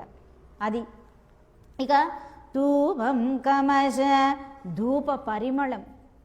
నిజం చెప్పు, ధూపం నువ్వేసావా లేకపోతే స్వామినే అక్కడ కట్టిపడేసుకున్నావా? స్వామి తిరుమేని నుంచి వచ్చే ఒక పరిమళం ఉంటుంది కదా, ఆ పరిమళం కానీ కాదు కదా. ఎందుకంటే ఇంత భగవదనుభవం చెందేటటువంటి వాళ్ళను వదిలిపెట్టి భగవానుడు ఎవరి దగ్గరికి వెళ్ళడు కదా. అంటే నువ్వు స్వామిని కట్టిపడేశావన్నమాట. ఆయన దేహం నుంచి వస్తున్నటువంటి పరిమళమా ఏమిటి అని అనుకుంటున్నారట. తుయిలనై మేల్ కణ్వళరుం. ఇక ఇలా చుట్టూతా ఉంటే మెత్తటి పరుపు మీద ఈ అమ్మాయి పడుకొని ఉన్నదట. ఆ మెత్తటి పరుపు మీద పడుకొని ఉన్నదా? లేదు అండి, అలా వీళ్ళు రావడానికి సమయం ఉంది కదా అని చెప్పి ఒకసారి అలా అడ్డం ఒరిగిందనమాట. మరి అదేంటండి, స్నానం చేసి భగవానుని తలిచి పరుపు మీద నిద్రించవచ్చా? మంచం మీద పడుకోవచ్చా? ఇక్కడ ఒక పెద్ద లాజిక్ పాయింట్ ఉంటుందండి. ఆ మంచాన్ని నువ్వు లౌకిక సుఖానికి ఉపయోగించనంత వరకు మంచం ఈజ్ వెరీ పయస్, చాలా పవిత్రమైనది. ఇప్పుడు కొంతమంది ఇళ్లలో మంచాలు, అంటే దాసరాల తిరుమాళిగలో కూడా మంచం ఉంది అంటే భగవత్ కైంకర్యాలకి, పెద్దవాళ్ళు వస్తే వాళ్ళకి మాత్రమే మంచం. లౌకిక ప్రయోజనాల కోసమని మంచం అనేది ఉండదు. పెద్దవాళ్ళు భాగవతులు వస్తారు, వారికి మాత్రమే. అంతే తప్ప ఇంట్లో పిల్ల పీసు పెద్ద అందరూ కలిసి దాని మీద దొరలటం అనేది ఉండదు. వాటికి ఎవరి మంచాలు వాళ్ళకు ఉంటాయి. అది ఇప్పుడు ఇటువంటి మంచాలు ఏమవుతాయండి? అవి నువ్వు భగవద్ అనుభవంలో ఉన్నా కూడా దానిని ఉపయోగించే విధంగా ఉంటాయన్నమాట ఇవి. అది అయితే ఈ అమ్మాయి కూడా అలాగే ఉన్నదట. ఉండి అమ్మా అంత మెత్తటి పరుపు మీద హాయిగా ఉండి నీ మనసులో ఉన్నటువంటి కృష్ణుణ్ణి కూడా దాని మీద హాయిగా మెత్తగా పడుకోబెడితే నీ మనసులో ఉన్నవాడు ఎక్కడికి పోతాడు? హృదయంలో మొత్తం నింపి పెట్టావు. నీ హృదయం అంతా మెత్తగా ఉంది, నీ పరుపు మెత్తగా ఉంది, దాంతో నీ కృష్ణుడు బయటకు వస్తాడా? ఇంతకుముందు నీలా తుంగస్తన గిరితటి అన్నట్టుగా ఆవిడ భక్తి భావంలో భక్తి ప్రపత్తిలో ఎలా అయితే స్వామి మునిగిపోయాడో అలాగే ఇప్పుడు నువ్వు కూడా ముంచేస్తున్నావు. కష్టపడి ఏదో ఆయన్ని లేపి తీసుకురావాలని మనం అనుకుంటుంటే ఇప్పుడు నువ్వే ఆయనని అష్టదిగ్బంధనం చేసినట్లున్నావే అని అంటున్నారనమాట. మామాన్మగళే నెమ్మదిగా వరుస కలుపుతున్నారు అమ్మవారు. ఎందుకంటే మన వాళ్ళు కాదండి అని అనుకుంటుందో ఏమిటో అని అనుకొని ఓ మామ కూతురా అని చెప్పి వరుస కలుపుతోంది. ఎవరితో అయినా చూడండి, ఇదిగో అక్క, ఇదిగో వదినే, ఇదిగో తమ్మి అన్న, ఇది అక్కడ ఉంటుందా కదా? అన్న కొంచెం దీని అడ్రస్ చెప్పరా? వరుస కలుపుతూ ఉంటాం కదా. అంటే ఒక బాంధవ్యం అనేది ఏర్పడినప్పుడు వాత్సల్యం కలుగుతుంది. వాళ్ళెవరో మనకి తెలియదు, తాత కొంచెం ఇక్కడ చూడు అని చెప్తాం అన్నమాట. వాళ్ళెవరో మనకి తెలియదు, బిడ్డ కొంచెం ఈ దారి చెప్పమ్మా అంటారా? ఆ బాంధవ్యానికి కట్టుబడతామన్నమాట తెలియకుండానే. నిజంగా ఇలా ఉంటుందా అండి అని అంటే ఒకసారి అర్జునుడు ఇలాగే ప్రయాణం చేస్తున్నారు, పుణ్యక్షేత్రాలు తీర్థాలన్నీ చూసుకుంటూ వెళ్తున్నారు. పాపం ఎక్కడ ఆగకూడదు, వెళ్ళిపోవాలి. సరే వచ్చినటువంటి ఆయన ఏం చేశారు, అక్కడ గంగమ్మ ఉన్నదని తెలిసింది. అయ్యో ఓసారి మునుగుదామండి, అందులోకి వెళ్ళి కాస్త అలా ఆ స్నానం ఆచరిద్దామని అనుకున్నారు. గంగా తీర్థ స్నానం మంచిదే కదా, మరి పుణ్యమే కదా, చేద్దామనుకున్నారు. కానీ ఈయన అక్కడికి వచ్చేసేదాకా ఏమైంది, సంధ్య పడిపోయింది. సంధ్య పడింది అని అంటే నదీ స్నానం కూడదు. కొంతమంది గుడిగా వెళ్ళిపోయి చేస్తూ ఉంటారు, కూడదు, శపిస్తాయి, అవి అనారోగ్య హేతువు అది. ఇక ఈయన వెళ్ళి అయ్యో సంధ్య పడిపోయింది, నదిలోకి చెరువుల్లోకి దిగకూడదు కదా, అంటే నీటి ఇదిలోకి దిగకూడదు, వనరులోకి. అయ్యో ఎలాగా అని చెప్పి ఆలోచించారు. ఆలోచించి ఈయన ఏం చేశారు, తాతమ్మ తాతమ్మ అని పిలిచారనమాట. అక్కడెక్కడో ఆవిడ ఉంటే ఈయన 20 మెట్ల పైన ఉన్నారు. ఉండి తాతమ్మ తాతమ్మ అనగానే లోపల నుంచి ఎవరు వచ్చింది అని లోపల నుంచి గంగాదేవి అన్నారట. అంటే నేను తాతమ్మ, నీ పుత్రుడు ఉన్నాడు కదా భీష్మాచార్యుల వారి మనవణ్ణి అర్జునుణ్ణి. అంటే అబ్బో మా ముని మనవడవా నాయన, రా అని అంటే అయ్యో తాతమ్మ మరి రాకూడదు కదా, నేను సంధ్య పడిపోయింది ఎలా వస్తాను, దెర్ ఇస్ నో పాసిబిలిటీ. అంటే అయ్యో అవునా నాయన, పోనీలే ఇక్కడే గ్రామంలో ఈ ఊళ్ళో నగర్లో ఎవరింట్లో అయినా సరే ఈ రోజుకి ఉండి రేపు పొద్దుటే వచ్చేసే అన్నదట. అయ్యో లేదమ్మా, ఈరోజు నేను రాత్రి ప్రయాణం చేసి ఫలానా చోటుకు వెళ్ళిపోవాలి, నా భాగ్యం లేదులే, సరే నిన్ను తాకే భాగ్యం లేదు, సరేలే సంతోషం, మళ్ళీ ఎప్పుడైనా వస్తానంటే అయ్యో బాగుంది మునిమనవుడివి రాక వచ్చావు, నేను ఊరికి నేను పోనిస్తానా ఏంటి, నువ్వు రాకూడదు కానీ నేను రావచ్చు కదా, నేనే వస్తాను అని చెప్పి ఆ 20 మెట్లు దడదడ ఆవిడే పైదాకా వచ్చి అర్జునుడిని ఒకసారి తడిపేసి వెనక్కి వెళ్ళిపోయిందనమాట. అది అందుకని ఈవిడ ఏం చేశారు, జాగ్రత్తగా మామాన్మగళే, ఓ మామ కూతురా అని వరుస కలుపుతున్నారనమాట. ఒక భక్తుడికి సంశయం వచ్చిందండి, ఏమండి నిజంగానే కదా, ఇప్పుడు ఫర్ ఎగ్జాంపుల్ ఈ వరుస ఏంటండి, ఇప్పుడు శ్రీకృష్ణుణ్ణి పొందాలి అనుకునేటటువంటి ఆవిడ ఈవిడ, అలాగే ఆమె కూడా శ్రీకృష్ణుణ్ణే పొందాలనుకుంటున్నది కదా, అప్పుడు ఇద్దరు ఏమవుతారు కానీ మరి అదేంటండి ఇక్కడ ఇలా పిలుస్తున్నారు అని అంటే ఇట్లాంటివే చాలా విషయాలు. ఇప్పుడు థాయిలాండ్ ఉందనుకోండి, థాయిలాండ్లో కూడా రామాయణం ఉంటుంది కదా, అక్కడ కూడా రామకథ నడుస్తూ ఉంటుంది. అయితే ఆ రామాయణంలో వాళ్ళు అక్కడ ఏం చెప్తారు, ఇక్కడ మనము రాముడికి సీత ఏమవుతుందంటాము, ధర్మపత్ని అవుతుందంటాం. అక్కడ వాళ్ళు ఏమంటారు, చెల్లెలు అవుతుంది అంటారు. ఈయన అన్న అని చెప్తారు. వాట్స్ రాంగ్ విత్ దట్ అంటే వీటి అర్థాలన్నీ కూడా బాధ్యత స్వీకరించేవాడు. అన్న రక్షకుడు. అన్న అంటే అర్థం రక్షకుడు, భర్త అంటే బాధ్యతను స్వీకరించేటటువంటి వాడు, అమ్మ రక్షకురాలు, స్వామి రక్షించువాడు, అర్థాలు అవే. ఒక్కొక్కరు ఒక్కొక్క ప్రాంతం వారు ఒక్కొక్క అర్థాన్ని స్వీకరించారు. అక్కడ అన్నా చెల్లి అని అంటే అక్కడ వాళ్ళ ప్రాంతానికి ఆ పదానికి అర్థం అది. అంతవరకు. ఇప్పుడు కర్ణాటకలో అయినా అంతే, తండ్రిని అన్న అని పిలుస్తారు. మరి అంటే రక్షకుడు అని చెప్పడం అది. అంతే తప్పిస్తే అన్నని అన్న అని పిలవరు వాళ్ళు. ఆ ప్రాంతాన్ని బట్టి మాట్లాడుకోవాలన్నమాట. అలాగే ఇక్కడ ఉన్నది ఏంటండి, భగవానుడితోని 99 కోట్ల సంబంధాలు ఉన్నాయండి. అది అందుకని ఇక్కడ ఈవిడేం చేశారు, మా మగళే శెల్వపిళ్ళై ఉన్నారండి మేల్కోట. శెల్వపిళ్ళైతోని రామానుజుల వారు ఏమన్నారు, సంపత్ కుమార రానాయన అని పిలిచారు. ఇప్పుడు రామానుజుల వారు శెల్వపిళ్ళైకి ఏమయ్యారు, తండ్రి అయ్యారు. ఈ రోజుకి అక్కడ తండ్రి ఆయన. శెల్వపిళ్ళైకి ఏం పెట్టాలన్నా సరే రామానుజుల వారి సన్నిధిలో చూపించి తీసుకెళ్తారనమాట. అది ఎందుకంటే తండ్రి అనుమతి తీసుకొని అప్పుడు పిల్లవాడికి పెడతారు. శెల్వపిళ్ళై కూడా ఆయన కూడా చాలా బుగ్గలు అవి చాలా బాగుంటారు సంపత్ కుమార్ల వారు మేల్కోటలో. ఎందుకు, తండ్రి సంరక్షణలో ఉన్నాడు కదా, అందుకని ముద్దుగా ఉంటాడు చూడటానికి. అదే వెంకటేశ్వర స్వామికి ఇదే రామానుజుల వారు శంకు చక్రాలని ఇచ్చారు. ఇచ్చి ఏమయ్యారు, ఆచార్యులు అయ్యారు. అందుకనే వెంకటేశ్వర స్వామి కన్నా కూడా రామానుజుల వారి సన్నిధి కొంచెం పైకి ఉంటుందన్నమాట. ఆయన చెవికి వచ్చే విధంగా ఎత్తులో ఉంటారు రామానుజుల వారి సన్నిధి. ఆచార్యులు అన్నమాట వెంకటేశ్వర స్వామికిన. అది అలా ఒక సంబంధం ఏంటండి, బోలెడన్ని సంబంధాలు ఉన్నాయి కదా అని చెబుతున్నారు. అందుకనే ఏమన్నారండి, పితరం మాతరం దారాన్ పుత్రాన్ బంధూన్ సఖీన్ గురూన్ రత్నాని ధనధాన్యాని క్షేత్రాణి చ గృహాణి చ. ఒకటేంటయ్యా, అన్నీ నువ్వే, తల్లి నువ్వే, తండ్రి నువ్వే, గృహము నువ్వే, ధనము నువ్వే, ధాన్యము నువ్వే, అన్నీ నువ్వే అని చెప్పారు. ఇక పాండవ గీతలో గాంధారీదేవి చెప్తారనమాట శ్రీకృష్ణ పరమాత్మతోటి. చాలా తక్కువ మందికి తెలిసే విషయం ఇది. త్వమేవ మాతా చ పితా త్వమేవ త్వమేవ బంధుశ్చ గురుస్త్వమేవ త్వమేవ విద్యా ద్రవిణం త్వమేవ త్వమేవ సర్వం మమ దేవదేవ. ఎవరు చెప్పారండి ఇది, గాంధారీ మాత చెప్పారు. పాండవ గీతలో ఉంటుందన్నమాట. శ్రీకృష్ణ పరమాత్మతో ఈ మాట చెప్పారు. చాలా మటుకి ఈ శ్లోకం వినిపిస్తూనే ఉంటుంది కదా. అయితే హృదయ విదారకమైన విషయము, బాధాకరమైన విషయం ఏంటి అంటే, సాయిబాబా గుళ్ళల్లో అక్కడ ఏం చేస్తారండి, అక్కడ సాయిబాబా పేరు మార్చి పెడతారనమాట.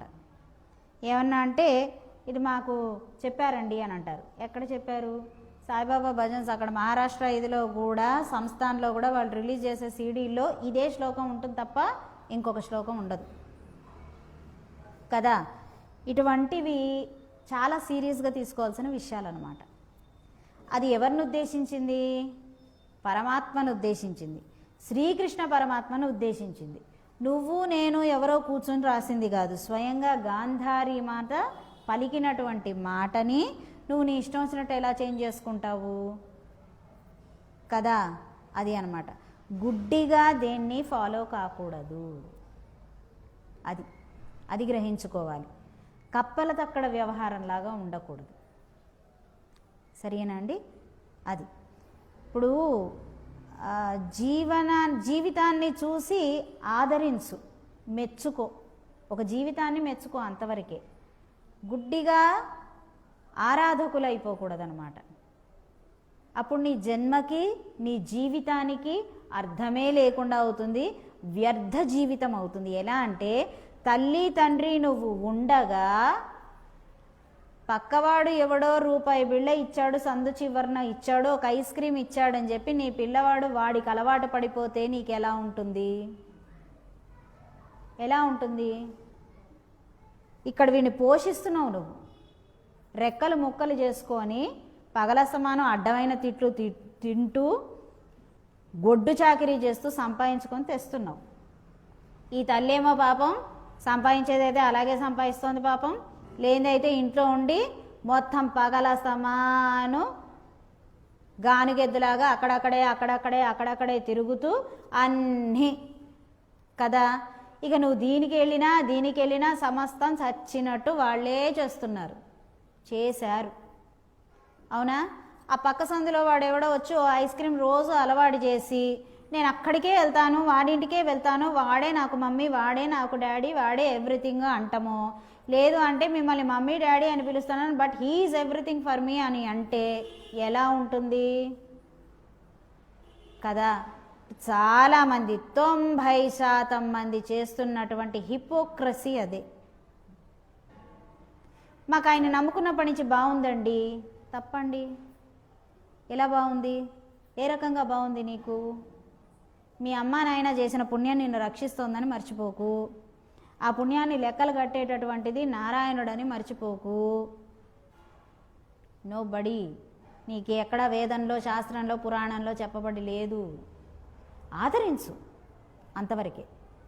ఓ ఇలాంటి లైఫా, కష్టపడ్డారండి, అబ్బో ఇలాంటి జీవనాన్ని గడిపారా, మెచ్చుకో, ఆదరించు.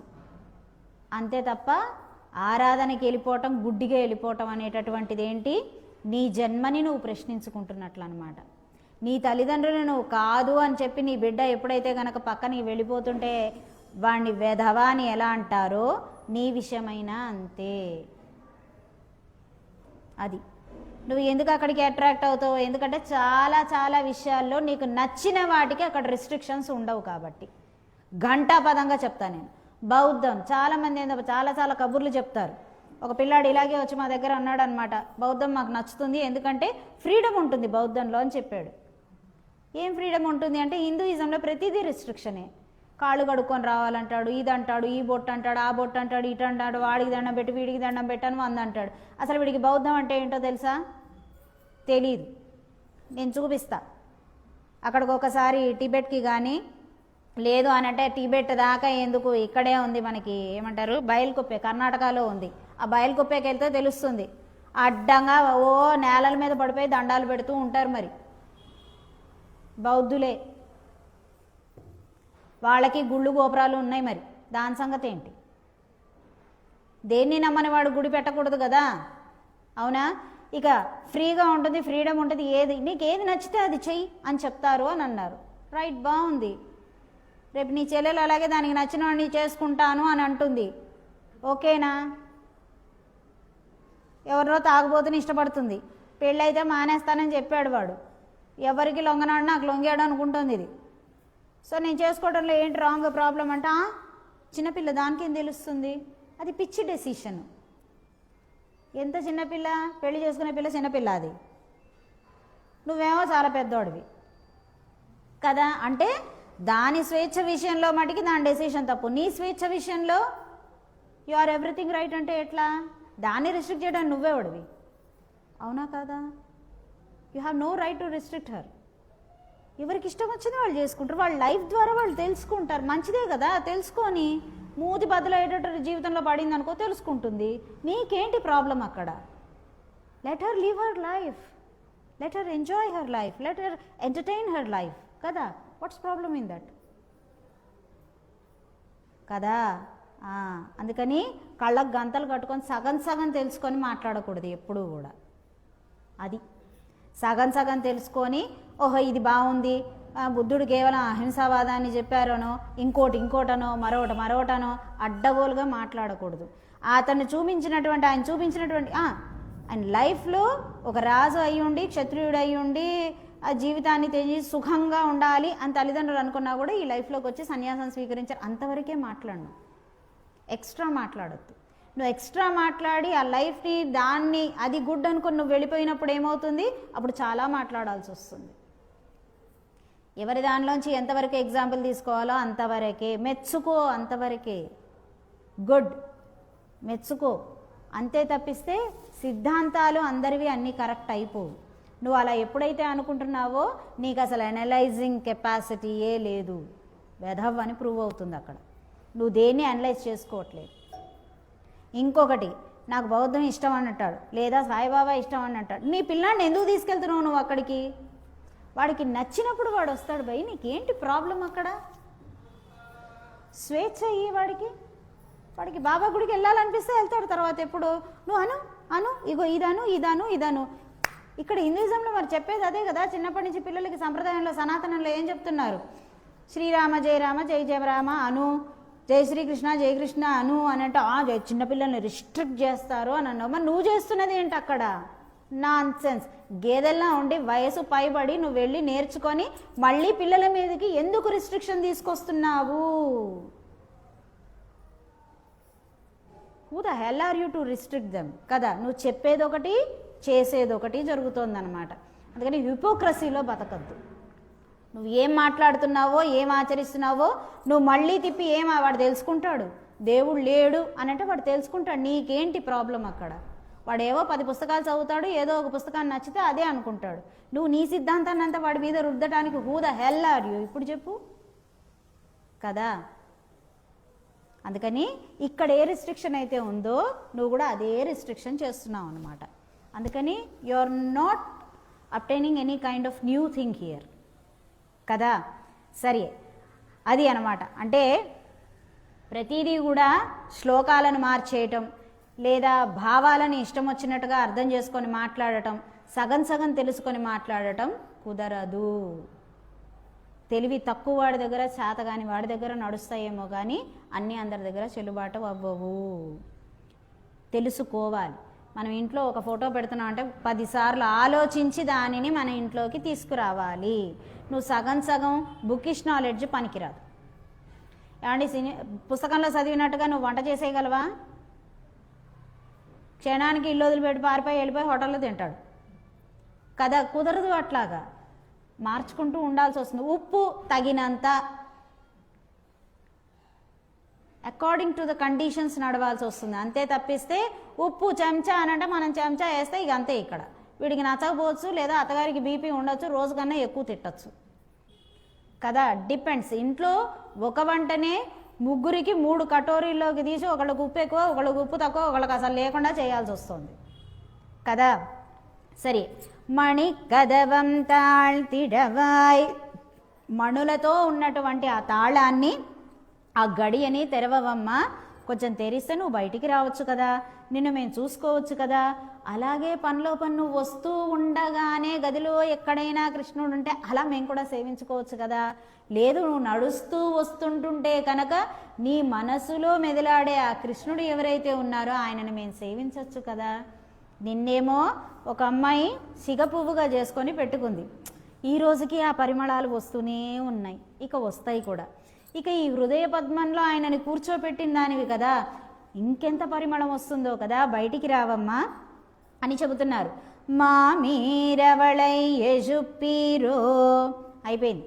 ఓ మామ కోడలా అని పిలిచారు, ఆమె రాలేదు. మా మీర, ఓ అత్త కొంచెం ఆమెను లేపమ్మా, రికమెండేషన్ అనమాట. ఇంకా మమ్మల్ని ఆమె నమ్మట్లేదు కనుక కొంచెం చెప్పమ్మా. ఉన్మగళదాను మయో, ఏమమ్మా నీ కూతురు మూగదా అని అడుగుతున్నారు. అంటే ఇక్కడ తిట్టడం కాదన్నమాట. మాట్లాడట్లేదేంటి, మూగిదా అని అడగడం కాదు, ధ్యానంలో ఉందా. గబుక్కుని మధ్యలో డిస్టర్బ్ చేస్తే చటక్కని ఇట్లా కళ్ళు తెరిచిందంటే భస్మం అయిపోతాం కదా. అందుకని ఆ శ్రీకృష్ణ ధ్యానంలో ఉందా, పరమాత్మని ధ్యానిస్తున్నదా అని అడుగుతున్నారట. చెవిడో, చెవుడా అంటే ఏంటి, శ్రీకృష్ణుడు చెప్పే మాటల్ని కానీ వింటున్నదా, లేకపోతే అక్కడ ఎవరైనా సరే శ్రీకృష్ణుని గురించి చెబుతుంటే ఆ మాటలు వింటోందా, ఆచార్యుల్ని ఆశ్రయించినట్లుంది. వాళ్ళు ఏదైనా చెప్తుంటే దాన్ని వింటోందా, కనుక మా మాటలు వినిపించటంలే ఆమెకి. ఆనందలో, భగవత్ సాక్షాత్కారం కానీ అయిపోలేదు కదా, మైకంలో ఉందా. భగవత్ సాక్షాత్కారం కనిపిస్తే ఇంకేం కనిపిస్తుంది, అలా మైకంలో ఉండిపోతారనమాట. తులసీదాస్ ఉన్నట్టు, హనుమంతుల వారు ఉన్నట్టు, ఆ తర్వాత తుకారాం ఉన్నట్టు, నామ్దేవ్ ఉన్నట్టు అలా ఉండిపోతారు. ఇంకా వాళ్ళకి ఏమీ వినిపించదు, ఏమీ కనిపించదు, ఓ మైకంలో ఉండిపోతారు. అలా కానీ సాక్షాత్కారం అయిపోయిందా. ఏమప్పెరుందొయల్, ఎవరన్నా కాపలా పెట్టారా, ఎవరండి కాపలా, ఇంకెవరు? మా భక్త శిఖామణికి కాపలా ఎవరుంటారు? ఆ కృష్ణుడే ఉంటాడు. ఓయ్ ఎవ్వరి మనం కలవడానికి వీల్లేదని అతనే వచ్చి ఉన్నాడా ఏంటి? లేదా ఒక ఆచార్యుని కానీ కాపలా పెట్టారే ఏంటి? ప్రతి ఒక్కళ్ళని పరీక్షించి లోపల పంపించడానికి ఆచార్యుడు ఉంటే చాలా ప్రొటెక్షన్ అండి. ఆ ప్రొటెక్షన్ వద్దనుకొని వెళ్ళిపోతే ఎవరేం చేయలేరనమాట, రక్షింపబడలేరు వాళ్ళు. మందిర పట్టాలో ఏమైనా మంత్రం కానీ వేశారా? ఏం మంత్రం అండి? ద్వయమంత్రం కానీ చెప్పించేసుకుందా ఏంటి? దానినే టకటక తలుచుకుంటోందా ఏమిటి కదా? అది అన్నమాట. అందుకని అడుగుతున్నారు ఈవిడ, మామాయన్ మాధవన్ వైగుందనెన్నెండ్ర. ఎంత చక్కటి పదాలు వాడారో చూడండి. చూడటానికి స్వామివి ఎన్నో ఎన్నో పలు నామాలు ఉన్నాయండి అని చెప్తున్నారు. నామం మాధవన్ వైగుందనెన్నెండ్ర నామం పలవం నవీంద్ర. అబ్బో నామాలు చాలా ఉన్నాయమ్మా, పలుకుదాన్ రండి అని చెప్పారు ఈవిడ. అయితే విచిత్రం చూసారా, నామాలు చాలా ఉన్నాయి, మేము కూడా పలుకుతాం, నువ్వు బయటికి వస్తే ఇంకా ఇంకా పలుకోగలుగుతాము, పలు నామాలు ఉన్నాయి కదా స్వామివి అని చెప్తున్నారు. రైట్, బాగానే ఉంది. అటువంటప్పుడు రాముని పేరు కృష్ణుని పేరు ఇచ్చుకోవచ్చు కదా. ఇక్కడ శ్రీధర అనొచ్చు కదా, ముకుంద అనొచ్చును కదా. ముకుందమాల స్తోత్రంలో చెప్పినట్లు అబ్బో చాలా పేర్లు ఉన్నాయి, శ్రీనాథ అనొచ్చును కదా, ఇంకోటి అనొచ్చు కదా, మరొకటి అనొచ్చు కదా, నృసింహ అని పిలవచ్చు కదా, విక్రమ, త్రివిక్రమ లేదా వామన అని చెప్పచ్చు కదా. అనట్లేదు. మామాయన్ మాధవన్ వైగుండన్ 3 పేర్లు చెప్పారు ఆవిడ. అంటే ఈ 3 పేర్లలో సమస్తం పేర్లు వచ్చేస్తే సమస్త తత్వము ఇందులోనే దాగి ఉన్నది. చూడండి, మామాయన్ అబ్బో గొప్ప మాయవాడండి. అంటే ఎక్కడ ఎప్పుడు ఏ రూపంలో ఎలా ఉంటాడో పట్టడం చాలా కష్టం. అది అర్చామూర్తిగా కావచ్చు, అంతర్యామిగాను కావచ్చు. అంతర్యామిగా ఏంటండి, అక్కడ ఆ మధ్యలో భగవానుడు ఎక్కడో మీలో ఉండి ఉండొచ్చు, ఉండి వింటూ ఉండొచ్చు, ఆనందపడిపోతూ ఉండొచ్చు కదా. ఇక్కడ భగవానుడే కూర్చొని మాట్లాడుతూ ఉండొచ్చు. లేకపోతే ఇంత జ్ఞానం జీవికి ఎలా ఉంటుందండి? సాధ్యం కాని పని కదా అది కదా. అలాగే ఎక్కడైనా భగవానుడు ఉండొచ్చు, ఏ మూలనైనా ఉండొచ్చు. అక్కడ బల్లి ఉందంటే ఏమో అందులోనే వచ్చేసి ఉండొచ్చేమో. గొప్ప మాయగాడు, తక్కువవాడు కాదు. ఆయన ఇక్కడున్నాడు ఇక్కడున్నాడు ఇక్కడున్నాడని చెప్పలేం. ఇందులోనే దూరి కూర్చోవచ్చేమో, దీని మీద కూర్చొని ఉండొచ్చేమో. అసలు ఇదే ఆయనేమో ఎవరికి తెలుసండి కదా. అది అన్నమాట. అందుకని గొప్ప మాయగాడు. అందుకని ఆయనని తెలుసుకోవాలి. ఎలా? ఆచార్యుని ద్వారా తెలుసుకుంటే ఆ తత్వం అర్థమవుతుంది, బోధపడుతుంది. Madhavan next step. ఆయన అంటే ఏంటో ఎవరో అనేది అర్థమైన తర్వాత ఎవరండి సింగిల్గా ఆయనని పూజిస్తే ఆయన దక్కడు. శ్రీరాముడు ఒక్కడే కావాలి అనుకుంటే శూర్పణఖ అవుతావు. సీతమ్మ ఒక్కరితే కావాలి అనుకుంటే రావణాసురుడివి అవుతావు. అందుకే లక్ష్మి ఒక్కటి కావాలి అంటే కుదరదు. నారాయణుడు ఒక్కడే కావాలి అనుకుంటే కుదరదు. అందుకే లక్ష్మి లేని నారాయణుడు లేడు, నీకు మోక్ష మార్గం కుదరదు. అందుకే శ్రీతో కూడిన నారాయణుడు. అందుకని ఏమన్నారు? మాధవన్. నెక్స్ట్ ఇదంతా తెలుసుకున్న తర్వాత నెక్స్ట్ స్టెప్ ఎక్కడికి వస్తుంది? మాధవన్, శ్రీతో కూడిన నారాయణుడు. మా అంటే లక్ష్మీదేవి, ఆ లక్ష్మికి దవ అంటే నాథుడు. ఆ లక్ష్మీనాథుడు, లక్ష్మిని కూడినటువంటి స్వామియే కావాలి. అది ఉంటేనే మోక్షానికి ఒక మెట్టు వస్తుందన్నమాట. ఆ మెట్లన్నీ ఎక్కగా ఎక్కగా నిదానంగా అన్నీ తెలుసుకోగా ఏమవుతుందండి? చిట్ట చివరన అప్పుడు నీకు దక్కేదేంటి? వైకుంఠన్ అంటే వైకుంఠం, పరమపదం దొరుకుతుందన్నమాట. అప్పటిదాకా మనం ఎంత చేసినా సరే ఈ కింద లోకాల్లో ఎక్కడో 14 లోకాలు ఎక్కడో అక్కడ పుణ్యం పుణ్యం పుణ్యం అంటూ వెళ్తే ఏమవుతుంది? ఎక్కడో అక్కడ ఇంద్రపదవో చంద్రపదవో ఏదో వస్తుంది. ఏం చేసుకోవాలి వాటన్నిటినీను? లేదా క్షీరాబ్దిలోనే ఆగిపోతావు. కుదరదు. వైకుంఠం దాకా వెళ్ళాల్సిందే, పరమపదానికి వెళ్ళాల్సిందే. పరమపదం దాకా వెళ్ళాలి అని అంటే ఇది అన్నమాట విధానం. భగవానుడు గురించి తెలుసుకునే విధానం ఇదండి. ఒక్కొక్క స్టెప్ ఇలా ఎక్కాలండి అని చెప్పారన్నమాట. అది ఇక చెబుతున్నారు. మాధవన్ వైగుండనెన్నెండ్ర నామం పలవం నవిన్రేలోర్ ఎంబావాయ్. ఇంకెందుకమ్మా ఆలస్యం, ఎలోర్ ఎంబావాయ్. ఓ పావాయ్, ఓ అమ్మాయి, ఇంకా ఆలస్యం వద్దు. మా మనసులో మాట ఏంటో తెలిసింది కదా, ఏదో 4 నామాలు చదువుకొని ఇక్కడే ఉండాలని మేము అనుకోవట్లేదు. స్టెప్ బై స్టెప్ గమ్యాన్ని చేరాలి అని అనుకుంటున్నాం. ఫైనల్ డెస్టినేషన్ ఏదై ఉండాలండి, పరమ పదమే అయి ఉండాలి. కనుక దానినే అందుకునే ప్రయత్నంలో మేము కూడా ఉన్నాం. కానీ వీ నీడ్ గైడెన్స్, ఒక ఆచార్యుడు కావాలి. కనుక నీవు బయటికి రావలసినది అని చెప్పి ఇక్కడ ఈ అమ్మాయిని అమ్మవారు ప్రార్థించడం జరుగుతోంది. అయితే 6 స్టెప్స్ టు అబ్టైన్ వైకుంఠ. ఎలాగండి, వైకుంఠాన్ని పొందటం కోసమని, పరమపదం పొందటం కోసమని అమ్మవారు మనకి 6 ఏమంటారు సోపానాలు ఇచ్చారనమాట. ఎలా వెళ్ళొచ్చునట, తూ మణి మాడత్తు, మణులతో నున్న మేడ అని చెబుతున్నారు. ఎలా ఉన్నాయండి, స్వచ్ఛమైన మణులు, తూమణి అని చెప్పారు. అంటే ఈ మణులు అన్ని దిక్కులా వేటిని చూపిస్తున్నాయండి, స్వామినే చూపిస్తున్నాయి. ఒకవేళ నీ ఇల్లు ఉంది అని అంటే కనుక ఏముండాలండి, చుట్టూతా భగవానుడి ఫోటోలు ఉండాలి. భగవానుడే కనిపించాలి ఏ మూల చూసినా. అంతే తప్పిస్తే నిలువుటెత్తు మన కటౌట్లు కాదనమాట. అక్కడ పెద్ద పెద్ద ఫ్లెక్సీలు, క్యాలెండర్లలో మనమే, ఎక్కడ చూసినా మనమే. భగవానుడిని ఎక్కడ చూడాలి, ఓ మూల ఎక్కడో ఉంటాడు పాపం, ఆయన షెల్ఫుల్లో ఓ మూలకు ఉంటాడు. అది ఇక చెబుతున్నారు, ఈ దేహం ఒక గృహం, ఈ శరీరం ఒక గృహం. సో దీనిలో ఏంటండి మణులు ఏంటండి, మన ఇంద్రియాలే మణులు అన్నమాట. ఇవి ఎలా అవ్వాలి, తూమణి, చక్కగా సానపట్టిన మణుల్లాగా ఈ ఇంద్రియాలను ఆచార్యుని ద్వారా పొందాలన్నమాట. చేసుకున్నప్పుడు ప్రతి మణి ఏం చూపిస్తుందండి, రకరకాల ఫ్యాసెట్స్ ఉంటాయి, బోల్డ్ ఫ్యాసెట్స్ ఉంటాయి కదా, అంటే కోణాలు ఉంటాయి కదా మణికి. ప్రతి కోణంలోంచి భగవద్ దర్శనాన్ని మనకు చేయిస్తాయి. ఎలా చూడాలో భగవంతుణ్ణి అర్థమవుతుందన్నమాట. తర్వాత రెండవది, శుత్తుం విళక్కెరియ, చుట్టూతా దీపాలు ఉన్నాయి. అవి అన్నీ కూడా నీ తేజస్సుని ప్రతిబింబిస్తున్నాయి. తేజస్సు ఏంటండి, అక్కడ భగవానుడే మళ్ళీ అని చెప్తున్నారు కదా. అంటే చుట్టూతా జ్ఞాన దీపాలని పెట్టుకోవాలి. అంటే తేజస్సు కలిగినటువంటి వారిని మన చుట్టూతా ఉంచుకోవాలన్నమాట. అంటే మనం వారి మధ్య మధ్య తిరుగుతూ ఉండాలి. అంటే భాగవతులు, ఆచార్యులు, వీరి మధ్యలో ఉండడం అలవాటు చేసుకుంటూ ఉండాలి. ఇక తర్వాత ధూపం కమజ, ధూపం పరిమళం అని అన్నారు. ధూపం వేసినప్పుడు ఏమవుతుందండి, నెగిటివ్ ఎనర్జీ అనేటటువంటి దూరం అయిపోతుంది, మనసుకి ప్రశాంతత చిక్కుతుందన్నమాట. అప్పుడు బుద్ధి కూడా పని చేయటం మొదలు పెడుతుంది.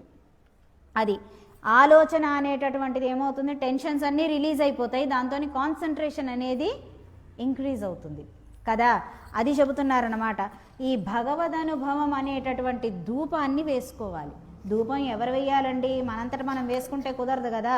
అందుకని ఏమవుతుంది, ఆచార్యులు వేయాలన్నమాట.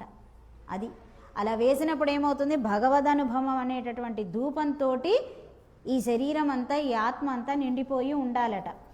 నాలుగవది, మణి కదవం తాళ్తిరవాయ్, మణులతో పొదిగినటువంటి గడియలు, తాళములు అని చెబుతున్నారు. వీటన్నిటిని తెరవాలమ్మా అని చెప్తున్నారు. ప్రతి ఇంద్రియంకి ఉన్నటువంటి గడియ ఏదైతే ఉందో దాన్ని తెరవాలి. ఎలా అట, అంతటా అన్నింటినీ భగవానుణ్ణి గ్రహించేటటువంటి శక్తి అప్పుడు వస్తుంది. అందుకని వాటిని భగవానుడికి అలవాటు చేసి అప్పుడు నిదానంగా వాటిని కళ్ళు తెరిచి అప్పుడు చూడగలుగుతాం అన్నమాట. అప్పటిదాకా పొరలు గమ్మేసి ఉంటాయి మనకి. ఇక తర్వాత ఐదవది, ఊమయో, భగవంతుడితోటే మాట్లాడటం, ఆయనతో చర్చించటం, ఆ స్థితికి వస్తామన్నమాట. అన్రిచ్చే విడో, చెవుడా అని అడిగారు కదా. నామ సంకీర్తనం మాత్రమే మెయిన్గా ఉంటుందన్నమాట. తతిమావి ఏవైనా సరే లౌకిక విషయాలు అనేవి ఇంక ఇక్కడ ఉండవు, వినిపించవు, కనిపించవు. వాటినే తవ్వుకొని వాటిని నన్నేమందో విన్నావా, అసలు నేను అట్లాంటి దాన్నా, నేను అట్లాంటి వాడినా, నీకు తెలుసు కదా నేను ఎట్లాంటిదో నీకు తెలుసు కదా. నేను ఎంతసేపు గుడికి పోతున్నానా, దీపం వెలిగిస్తున్నానా, వస్తున్నానా, ఎంతసేపు నా ఇది నాకే తప్పిస్తే నాకు అసలు ఇంకోళ్ళ గురించి నేను ఆలోచిస్తానా చెప్పు. నన్ను ఇట్లా అనేసింది, నన్ను ఇట్లా అనేసింది, నన్ను ఇట్లా అనేసింది అని అంటుంటారు కదా. అసలు నువ్వు భగవంతుని ఎక్కడ తలుస్తున్నావు? ఎంతసేపు నన్నందో నేనో నేనో నేనో నేనో అంటమే సరిపోతుంది కదా. అది ఆ స్థితి నుంచి బయటికి రావాలి అని చెబుతున్నారన్నమాట. ఆనందలో మైకంలో ఉందా అంటే నీకు భగవత్ సాక్షాత్కారం జరుగుతుంది, జరగదు అనేది ఉండదు. నీకు అర్థమైపోతుంది. నువ్వు సమస్యల్లో ఉన్నప్పుడు నిన్నెవరో ఇట్లా చేతితోనే ఆపి రక్షించినట్లు అర్థమైపోతుంది. నువ్వు ఆ స్థితిలో ఉంటే నీకు అర్థమవుతుంది. ఏదైనా సరే ఎక్కడికైనా స్థలాలకు వెళ్ళినప్పుడు కూడా, భగవత్ స్థలాలకు వెళ్ళినప్పుడు కూడా పిక్నిక్ స్పాట్లో వెళ్తే నీకు అర్థం కాదు. భగవద్ దర్శనానికి భగవంతుని చింతనతోని వెళ్ళినప్పుడు నీకు అర్థమవుతుంది, భగవానుడి రక్ష ఎలా ఉంటుందో అర్థమవుతుంది. ఏమన్నా అదేదో సినిమాలో కూడా చూపించారు కదా, వెంకటేశను అదేదో గోపాలమా అంతేనా, ఏదో ఉండాలి, మాకు అది గుర్తులేదు, కాన్సెప్ట్ మాత్రమే గుర్తుంది. సో అక్కడ లాస్ట్లో చూడండి ఆ హీరో గారు ఏమనుకుంటారు, ఆ కథానాయకులు ఏమనుకుంటారు, ఆయన అరే నన్ను చూసి భయపడి వెళ్ళిపోతున్నారేంటి వీళ్ళు అని అనుకుంటారు. But behind him who is there? విరాట్ రూప నరసింహుడు అక్కడ నిలబడి ఉంటాడు కదా. అది తనకి తెలిసిందా? తెలియలేదు కదా. అలా మనం ఎన్నోసార్లు రక్షింపబడి ఉంటాము. ఒక్కసారి జీవితంలో వెనక్కి తిరిగి చూసుకోండి. ఏ బాబాలు ఏ బుద్ధాలు వచ్చి నిన్ను రక్షించలేదు. నువ్వు అప్పటికి అసలు వాళ్ళు అంటే ఎవరో కూడా నీకు తెలీదు. ఇప్పుడు కూర్చొని నువ్వు ఒక్కసారి నీ జీవితంలో చిన్నప్పటి నుంచి తలుచుకో, అన్ని వేళలా నీ తల్లిదండ్రి కూడా నిన్ను రక్షించి ఉండరు. తెలియని వారు ఎవరో నీకు ప్రమాదం చేకూర్చాలనుకున్నప్పుడు కూడా ఏదో ఇదిలో నువ్వు రక్షింపబడ్డావు, అది మగైనా ఆడైనా. ఆయన నువ్వు గ్రహించుకోలేకపోయావు, గుర్తించుకోలేకపోయావు. అదే రాక్షసత్వం. అందుకే భగవానుడికి దూరం అయిపోతూ ఉంటారనమాట. నీకు అది నచ్చటం కాదు, నువ్వు అసలు భగవానుడిని చూడలేకపోయావు. అది ఎందుకు చూడలేకపోయావు అని అంటే నువ్వు అసలు ఏ రోజు, ఎందుకంటే టు బీ గ్రాంటెడ్ కదా, నీకు తెలియకుండానే. అమ్మ మనకి చిన్నతనాన్ని చూస్తే అమ్మ విలువ తెలియదు కదా. అమ్మ లేకుండా అనాథగా ఉన్నావనుకో అప్పుడు తెలుస్తుంది అనమాట. విద్య లేదనుకో అప్పుడు తెలుస్తుంది, అయ్యో నాకు 4 అక్షరాలన్నా వచ్చుంటే బాగుండేదే అని అనిపిస్తుంది. నీకు టు బీ గ్రాంటెడ్గా పిల్లలు సేవలు చేశారనుకో వాళ్ళ విలువ తెలియదు కదా. అసలు పిల్లలే లేరనుకో నీకు, అప్పుడు కుళ్ళి చచ్చుండేవాళ్ళు, అవునా కదా. అయ్యో నాకు ఉంటే గనక పాపం వాళ్ళకు చూడు ఏదో చేస్తున్నారు, అయ్యో నాకు చేద్దామంటే లేరే, అయ్యో అయ్యో అయ్యో అయ్యో అని అనుకుని ఉండేవాడు అన్నమాట. అందుకని భగవానుడు టు బీ గ్రాంటెడ్గా వచ్చాడు కాబట్టి నువ్వు ప్రతిదాన్ని అట్లా తీసుకున్నావు. ఇప్పుడు వెనక్కి తిరిగి చూడు, తెలుస్తుంది. ఎన్నెన్నిసార్లు ఎవ్వరూ లేనటువంటి సమయాల్లో నువ్వు దుష్టుల నుంచి రక్షింపబడ్డావో ఆలోచించుకో. అప్పుడు అర్థమవుతుంది నీకు ఎవరి హస్తం నిన్ను రక్షించింది అనేది తెలిసిపోతుంది అనమాట. ఏమప్పెరుందు ఎల్ మందిర పట్టాలో, ఏమప్పెరుంది ఎల్, ఎవరినైనా కాపలా ఉంచారా అని అన్నారు. ఆచార్యునికి ఎప్పుడెప్పుడైతే దగ్గర అవుతుంటావో భగవానుని రక్షణ ఆటోమేటిక్గా జరిగిపోతూ ఉంటుంది. అందులో ఆ డౌటే లేదు. అందుకే ఆచార్యులు ఉండాలి, ఆచార్యుల్ని ఆశ్రయించి ఉండాలి అని చెబుతారనమాట. ఆచార్యుడు ఎక్కడో నువ్వెక్కడో కాదు, నిత్యం కనెక్ట్లో ఉండాలన్నమాట. మందిర పట్టాలో ఏమమ్మా, ద్వయమంత్రం అనేటటువంటిది పొంది ఉండాలి, ముఖ్యం అది. అది పొందిన తర్వాత ఆటోమేటిక్గా తత్వమవన్నీ నీకు ఈజీగా అర్థమవుతాయి, ముందు విశదీకరణ అవుతుంది అది. ఇవి పొందాలి. ఇక 6వది మాయన్ మాధవన్ వైగుండన్, అంతటా ఉన్నటువంటి స్వామిని తెలుసుకో. లక్ష్మితో కూడి ఉన్నటువంటి నారాయణుడే నీకు మోక్షాన్ని ఇవ్వగలడని తెలుసుకో. అది వచ్చినప్పుడు మాత్రమే నువ్వు ఎక్కడికి వెళ్ళగలుగుతావు, పరమపదానికి వెళ్ళగలుగుతావు. దీస్ ఆర్ ద స్టెప్స్ అన్నమాట. ఈ 6 స్టెప్స్ తోటి అమ్మవారు ఏం చేశారు, సమస్తం మనకి ఎలా వెళ్ళాలి, ఇంకా మార్గాన్ని ఎలా ఏర్పరచుకోవాలి అనేది చూపించేశారు. ఇక ఈ పాశురంలో మనకి అమ్మవారు భక్తిసారుల వారు అంటే తిరుమొళిశే ఆళ్వార్ని భావించుకొని అమ్మాయిని నిద్ర మేల్కొల్పుతున్నది అని చెబుతారు. అందులో తూమణి అంటే పరిశుద్ధమైన మణులు బాగా సానబట్టినవి అని చెప్తున్నారు. తిరుమొళిశే ఆళ్వార్లు 9 నుంచి 11 మతాలు తిరిగి తిరిగి తిరిగి శ్రీ వైష్ణవత్వాన్ని మించినది మరి ఒకటి లేదు అని చెప్పి వచ్చినటువంటి వారు. తిరుమొళిశే ఆళ్వార్లు రాసినటువంటివి చాలా చాలా రచనలు సమస్త మతాల్లోనూ ఉన్నాయి. ఆయన మతం అంటే అన్ని సిద్ధాంతాల ఇదుల్లోకి ఆయన తిరిగారు. కొన్నాళ్ళు ఇందులో, కొన్నాళ్ళు అందులో, కొన్నాళ్ళు అందులో, అన్నిట్లోనూ అట్టట్టట్ట రాసేశారు. కానీ చిట్ట చివరికి ఆయనకి ఏమర్థమైంది అండి, లక్ష్మీనారాయణుడు మాత్రమే హీ ఈజ్ ద మూలం ఆఫ్ ఎవ్రీథింగ్ అని ఆయనకు అర్థమైందనమాట. అలా సానబట్టిన మణి అయ్యారట ఆయన. ఇక తర్వాత చెబుతున్నారండి, తుయిలనై అని అన్నారు కదా, ఈయన నిద్రిస్తున్నటువంటి పెరుమాళ్ళని మేల్కొలిపారండి. అంటే ఈయన కోసమని భగవానుడే గర్భగుడిలోంచి లేచి నడుచుకుంటూ బయటికి వచ్చేశారు.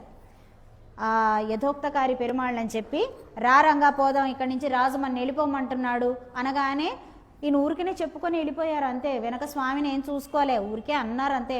మాట్లాడడం అలవాటైపోయింది స్వామితోటి. అందుకని రంగా మన ఇక్కడ ఉండొద్దు అంటున్నారు, పోదాం పదా అని చకచక అటు వెళ్ళిపోయారు ఆయన. ఈయన ఏం చేశారు పాపం పెరుమాళ్ళు, అయ్యో నన్ను రమ్మని అడగాల్సి అని చెప్పి గబుక్కున అంతెత్తు ఆదిశేషుడు దాని మించి చంగున కిందికి దూరారు. దూరి ఏం చేశారు, ఈ ఆదిశేషుడిని అంతా, ఆయన బెడ్ కదా అది, అంతా చాప కదా, ఆ బెడ్డింగ్ అంతా టకటక టకటక చుట్టేసుకున్నారు. టక్కని చంకలో వేసేసుకొని ఇంకా చక చక చక బయలుదేరి వెళ్ళిపోయారు. ఆయన వెంట మొత్తం ఊళ్ళో ఉన్నటువంటి, నగరంలో ఉన్నటువంటి, కాంచీపురంలో అండి ఉన్నటువంటి పెరుమాళ్ళందరూ వెళ్ళిపోవటం మొదలుపెట్టారు, దేవీ దేవతలు అందరూ కూడా. రాజుగారు మొత్తం నగరం అంతా చీకటైతే పరిగెత్తుకొచ్చి చూసేసరికి ఏముంది, మీరు వెళ్ళకండి స్వామి, మొత్తం దేవీ దేవతలంతా మీ వెనకాల, ఆ శక్తులు అర్థమవుతోంది మాకు, ఏదీ లేదు, చీకటి అయిపోయింది, దుశ్శకునాలు కనిపిస్తున్నాయి మాకు అని అంటే, ఈయన వెనక్కి తిరిగి చూసుకునేసరికి వాడు అక్కడ ఉన్నాడు పాపం, బుజ్జి తండ్రి. అందుకని అయ్యో ఇలా వచ్చావా, నువ్వు వస్తావని నేను అనుకోలేదు అన్నారట. అనుకొని పదరంగా పోదాం వెనక్కని అన్నారు. మళ్ళీ చకచక వెనక్కి వెళ్ళిపోయాడు. ఈయనకి ఏ రోజన్నా పక్క వేసుకోవటం వచ్చునా, అలంకరించుకోవటం వచ్చునా, ఆ చాప చుట్టుకోవటమే గొప్ప కదా. అటువంటిది ఇటు వేసుకోవాల్సిన చాప అటు వేసుకున్నాడు పాపం, వేసుకొని ఇటు పడుకోవాల్సిన ఆయన అటు పడుకున్నాడు అనమాట. అసలైతే స్వామి అంతకుముందు అటు ఉండాల్సిన ఆయన కాస్త ఇటుకు జరిగిపోయారనమాట తర్వాత. అది అలా తుయిలనై మేలుకొలిపి తన వెంట కూడా తీసుకువెళ్ళిపోయినటువంటి ఆళ్వార్ అన్నమాట ఈయన. అందుకని ఇది ద్వారా మాధవన్ అన్నారు కదా, మాధవనై ఎత్తావారీనవరే అని అన్నారంటే, మాధవుని స్తుతించనటువంటి వాడు హీనుడు కదా. మాధవుడు అంటే ఎవరండి, లక్ష్మితో కూడినటువంటి నారాయణుడు అనమాట. అలా వారిరువురిని కలిపి స్తోత్రం చేయనటువంటి వాడు, పూజించనటువంటి వాడు హీనుడవుతాడు కదా అని వారి పాశురాలలో ఎన్నో చోట్ల చెప్పి ఉన్నారన్నమాట. ఇక ఈ రోజున అమ్మవారు మనని తీసుకువెడుతున్నటువంటి దివ్య దేశం, యాత్ర చేయాలి కదా పైసా ఖర్చు లేకుండా. అమ్మవారు మన ఈ రోజున తీసుకువెడుతున్నటువంటి దివ్య దేశం తిరు తొలై వెళ్ళి మంగళం. సరేనా అండి? ఈ తొలై వెళ్ళి మంగళం అనేటటువంటిది తిరునెల్వేలి, అంటే ఇది నవ తిరుపతులలో ఒకటి. తిరునెల్వేలి దగ్గర, తిరుచెందూరు దగ్గర ఉంటుందన్నమాట, మధ్యలో ఉంటుంది. తిరునెల్వేలికి తిరుచెందూరుకి మధ్యలో వస్తుంది ఇది. అయితే ఇక్కడ స్వామివారిని అరవిందలోచన్ అని, సెందామరై కണ്ണన్ పెరుమాళ్ అని కీర్తిస్తారు. అమ్మవారిని కరుణ్ తడంగండి నాచియర్ అని అంటారు. అంటే కరుణ అంతా ఆవిడ కళ్ళలోనే ఉంటుందట. అది ఇక్కడ ఆత్రేయ సుప్రభ ఋషి అనేటటువంటి ఆయన నిత్యం యాగం చేస్తూ ఉండేవారు ఈ క్షేత్రంలో, ఈ కోవెల ఉన్నటువంటి స్థలంలో. అయితే యాగశాలనంతా శుభ్రం చేస్తున్నారు ఒకసారి. అలా చేస్తూ ఆ యాగం ఉంటుంది కదా, అంతకు ముందు రోజున యజ్ఞం చేసినప్పుడు మొత్తం దాన్ని అంతా కూడా తీయాలి కదా, లోపలదంతా కూడా. సరే అదంతా కూడా యజ్ఞప్రసాదం అంటూ ఉంటారు, దాన్ని తినేది కాదు పెట్టుకునేది, దాన్ని యజ్ఞప్రసాదం అని అంటుంటారు. సరే దాన్ని అంతా కూడా జాగ్రత్తగా తీసి ఓ దగ్గరికి వేస్తున్నారట. అదేమిటో ప్రతిరోజు చేస్తున్నారు ఆయన. కానీ ఆ రోజు మటుకి ఏం జరిగిందండి, అందులోంచి ఒక తులై వచ్చిందనమాట, అంటే తరాసు, ఒక తరాసు బయటికి వచ్చింది. అరే ఇదేంటబ్బా ఇలా వచ్చింది అని అనుకుంటూ ఆయన జాగ్రత్తగా సరేలే అని చెప్పి దీన్ని ఆలోచిస్తూ పక్కన పెట్టి, మళ్ళీ ఇంకా తతిమాది రోజు చేస్తున్నా కూడా ఇలా కొత్తగా వచ్చిందని ఇంకా క్లీన్ చేస్తుంటుంటే ఏమొచ్చిందండి, ఒక విల్లి అంటే ధనస్సు వచ్చిందనమాట. అందుకే తులై విల్లి మంగళం, తులైకి విల్లికి మంగళం జరిగిన ప్రదేశము అని చెప్పటం అన్నమాట. అయితే వీరు ఏం చేశారు, ఒకసారి వీటిని పక్కన పెట్టారు కదా, అప్పుడు వీటిని తీసుకొని ఒకసారి ఇదేంటి ఇలా ఉన్నాయి అని చెప్పి జాగ్రత్తగా వాటి మీద ఉన్న దుమ్మంతా ఓపిగ్గా తీయడానికి చూస్తున్నారనమాట. అంటే ఈ యజ్ఞప్రసాదం అంతా దానికి అంటుకోవటం, మసి అంతా అంటుతుంది కదా, దాన్ని అంతా శుభ్రంగా చేస్తున్నారు. చేసేసరికి చూసారండి, తత్తిమా వారికిను సనాతనంకి ఇదే డిఫరెన్స్ అనమాట. అక్కడేమో దయ్యాలు భూతాలు బయటకు వస్తాయి ఏదైనా క్లీన్ చేస్తుంటుంటే, ఇక్కడికి వచ్చేసి ఇక్కడికి వచ్చేసరికి ఏమో ఒక పురుషుడు ఒక స్త్రీ బయటికి వచ్చారనమాట, పుణ్య దంపతులు బయటికి వచ్చారు. అది గొప్పతనం అన్నమాట ఇక్కడ. ఇక వీళ్ళు ఒకానొక సమయంలో కుబేరుని యొక్క శాపవశాత్తు వీళ్ళు ఇక్కడ ఉండిపోయారట. అయితే కుబేరుని ప్రార్థించారట, అయ్యా మాకు అంత పెద్ద పెద్ద శాపాలు వద్దు, ఎలా ఉన్నా కూడా భగవద్ ధ్యానం అనేటటువంటిది మేము చేసుకోగలగాలి అని అంటే, అయితే మీరు ఈ క్షేత్రంలో చేసుకోండి, మీరు ఇంత ఇదిగా ఉన్నా కూడా భగవానుణ్ణి మరిచిపోవటం లేదు, నన్నే శపిస్తావా అని అడగటం లేదు, ఒక బాధ లేదు, ఏమీ లేదు, మేము ఏ రూపంలో ఉన్నా కూడా భగవానుని చింతన అనేటటువంటిది మాలో ఉండాలి అని కోరుకున్నారు. చూసారా, అబ్బా ఎంత గొప్ప విషయం అండి అని కుబేరుడు అని ఏం చేశారట, ఈ క్షేత్రంలో మీరు ఉందురుగాక అని చెప్పారు. అంతేకాకుండా ఏంటి, మీరు ఎక్కడైతే ఉన్నారో అది పవిత్ర క్షేత్రం అవుతుంది. నిత్యం భగవానుణ్ణే స్మరించేటటువంటి మీరు ఎక్కడ ఉంటే అక్కడ అది పవిత్ర క్షేత్రం అవ్వటమే కాకుండా నిత్యం మీ మీద కొన్ని యుగాల పాటు యజ్ఞం జరుగుతుంది అని చెప్పారనమాట. అక్కడ అది యజ్ఞం జరగడం అంటే మామూలు కాదండి, నిత్యం హోమం జరుగుతూ ఉండేదన్నమాట. అక్కడ ఆ హోమంలోంచి తీసిన బొట్టు అందరూ పెట్టుకుంటారు కదా, అది అంత పవిత్రమైన స్థలం అవుతుంది అని చెప్పారట. ఇక సరే అని వీళ్ళు మొత్తానికి ఇక్కడ వచ్చారు. వచ్చిన వెంటనే ఏమైందండి, ఇక్కడ ఉన్నటువంటి స్వామిని అంటే ఈ అరవిందలోచన పెరుమాళ్ళని వీళ్ళు, అయ్యా ఈ జన్మలో అయినా అంటే ఇలా ఏమంటారు, అందులోంచి మోక్షం కలిగింది కదా, శాప విమోచనం కలిగింది కదా, మాకు మోక్షాన్ని ప్రసాదించు స్వామి, వైగుంధనెన్నెన్రు అనుకుంటూ ఓ వైకుంఠ, ఓ వైకుంఠవాస, ఓ వైకుంఠనాథ అనుకుంటూ పలు విధాలుగా స్వామిని కీర్తించారన్నమాట. అప్పుడు స్వామి అన్నారట, అయ్యో మీరు ఏ రూపంలో ఉన్నా కూడా, అందుకే అంటారండి భగవానుడు ఇందులో ఉండొచ్చు, ఇందులో ఉండొచ్చు, అందులో ఉండొచ్చు, ఎందులో అయినా ఉండొచ్చు. అలాగే మన రూపమైనా సరే ఇదే రూపం ఉండాలని ఏం లేదండి. ఏ జన్మలో ఎలా ఉన్న కులశేఖరాల వారు అదే అంటారు, అయ్యా నాకు ఇదే ఇమ్మని నేను అడగను, నాకు ఆ జన్మ ఇయ్యి ఈ జన్మ ఇయ్యి అని నేను అడగను, అలాగే నన్ను చూసి సుందరాంగులందరూ మోహించాలని నేను అడగను.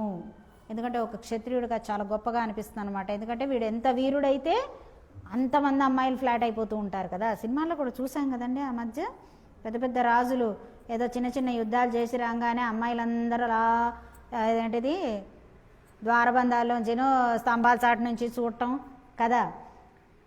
నాకు అలా కూడా వద్దయా, ఇది నా విధి అని చేసుకు వెళ్ళిపోతాయి. ఏదైనా వీళ్ళు గొప్పగా చూడాలి, వాళ్ళు గొప్పగా చూడాలి అని అనుకోను.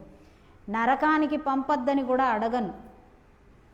ఎలా ఉంటే నువ్వు నరకంలో పంపించినా నాకు ఇష్టమే, కుంభీపాకంలో పడేయించినా ఇష్టమే, ఓ అంధకూపాల్లో పడేసినా ఇష్టమే, వాళ్ళు మాటి మాటికి నూనెలో వేసి ఇట్లా పొడిచి గుచ్చి మళ్ళీ వేడివేడి నూనెల్లోకి వేసినా నాకు ఇష్టమే. కానీ ఎక్కడ ఉన్నా సరే నీ నామం తలవాలి, నీ పాదపద్మాలను స్మరించాలి. కళ్ళు మూసినా నీ నామం ఉండాలి, కళ్ళు తెరిచినా నీ నామం ఉండాలి. చోకమేళ అని చెప్పి నిత్యం పండరీనాథుణ్ణి తలిచేవారటండి. ఒక అంత్యజుడు అనమాట, నిత్యం పండరీనాథుణ్ణి తలిచేవారు. మొత్తానికి అలా తలిచి చిట్టు చివరి రోజున ఏం జరిగింది అని అంటే, ఒక గోడ కడుతున్నాడు అతను, వర్కర్లుగా చేస్తూ ఉండేవాడు అతను. ఓ బిల్డింగ్ ఏదో కన్స్ట్రక్ట్ చేయమని చెప్పారు, ఓ గోడ కట్టాలయ్యా అని చెప్పారు. ఆ గోడ కడుతుంటుంటే అనుకోకుండా గోడ కూలిపోయి ఇతను చనిపోయాడు. అయితే మొత్తానికి అక్కడ ఉన్న వాళ్ళందరూ కూడా, అంటే ప్రభుత్వం ఇచ్చిన పని కదా, సో అది అలా జరిగినప్పుడు వీళ్ళ అంత్యక్రియల బాధ్యత కూడా ప్రభుత్వమే తీసుకొని మొత్తానికి వీళ్ళందరికీ కూడా ఎవరెవరైతే అక్కడ పని చేశారో వాళ్ళకందరికీ కూడా మొత్తం ప్రభుత్వమే ఖర్చు పెట్టుకొని వీళ్ళకందరికీ కూడా అంత్యక్రియలు నిర్వర్తించింది. బాగానే ఉంది, అయిపోయింది.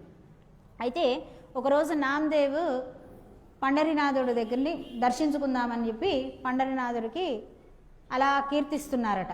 అంటే ఆయన అప్పటికి ఇంకా ఇక్కడికి రాలేదు, ఆయన ఎక్కడున్నారో అక్కడే కీర్తిస్తున్నారు. చేస్తుంటే పండరీనాథుడు ఎప్పుడు నవ్వుతూ కనిపించేటటువంటి ఆయన విఠోబా ఎలా కనిపించాడండి, దుఃఖంగా దీనంగా ఇలా వేలాడేసుకొని కూర్చున్నారు మొహాన్ని. అయ్యో ఏంటి స్వామి అలా ఉన్నావేంటి, ఎందుకు అలా దుఃఖిస్తున్నావు, ఏదన్నా బాధ, ఏం జరిగింది అని అడిగారట. అడిగితే చోకమేలుడు చనిపోయాడు అని చెప్పారట. అయ్యో ఇంకా నువ్వు ఆనందించాల్సిన విషయం కదా అంటే, అలా కాదు, ఇలా జరిగింది, ఇలా అయ్యింది అని. మరి ఇంకా ఆనందం కదా, నువ్వు హాయిగా ఇలా చిటికేస్తే మోక్షం వచ్చేస్తుంది కదా, మోక్షం ఇవ్వటం నీ చేతిలో పని కదా.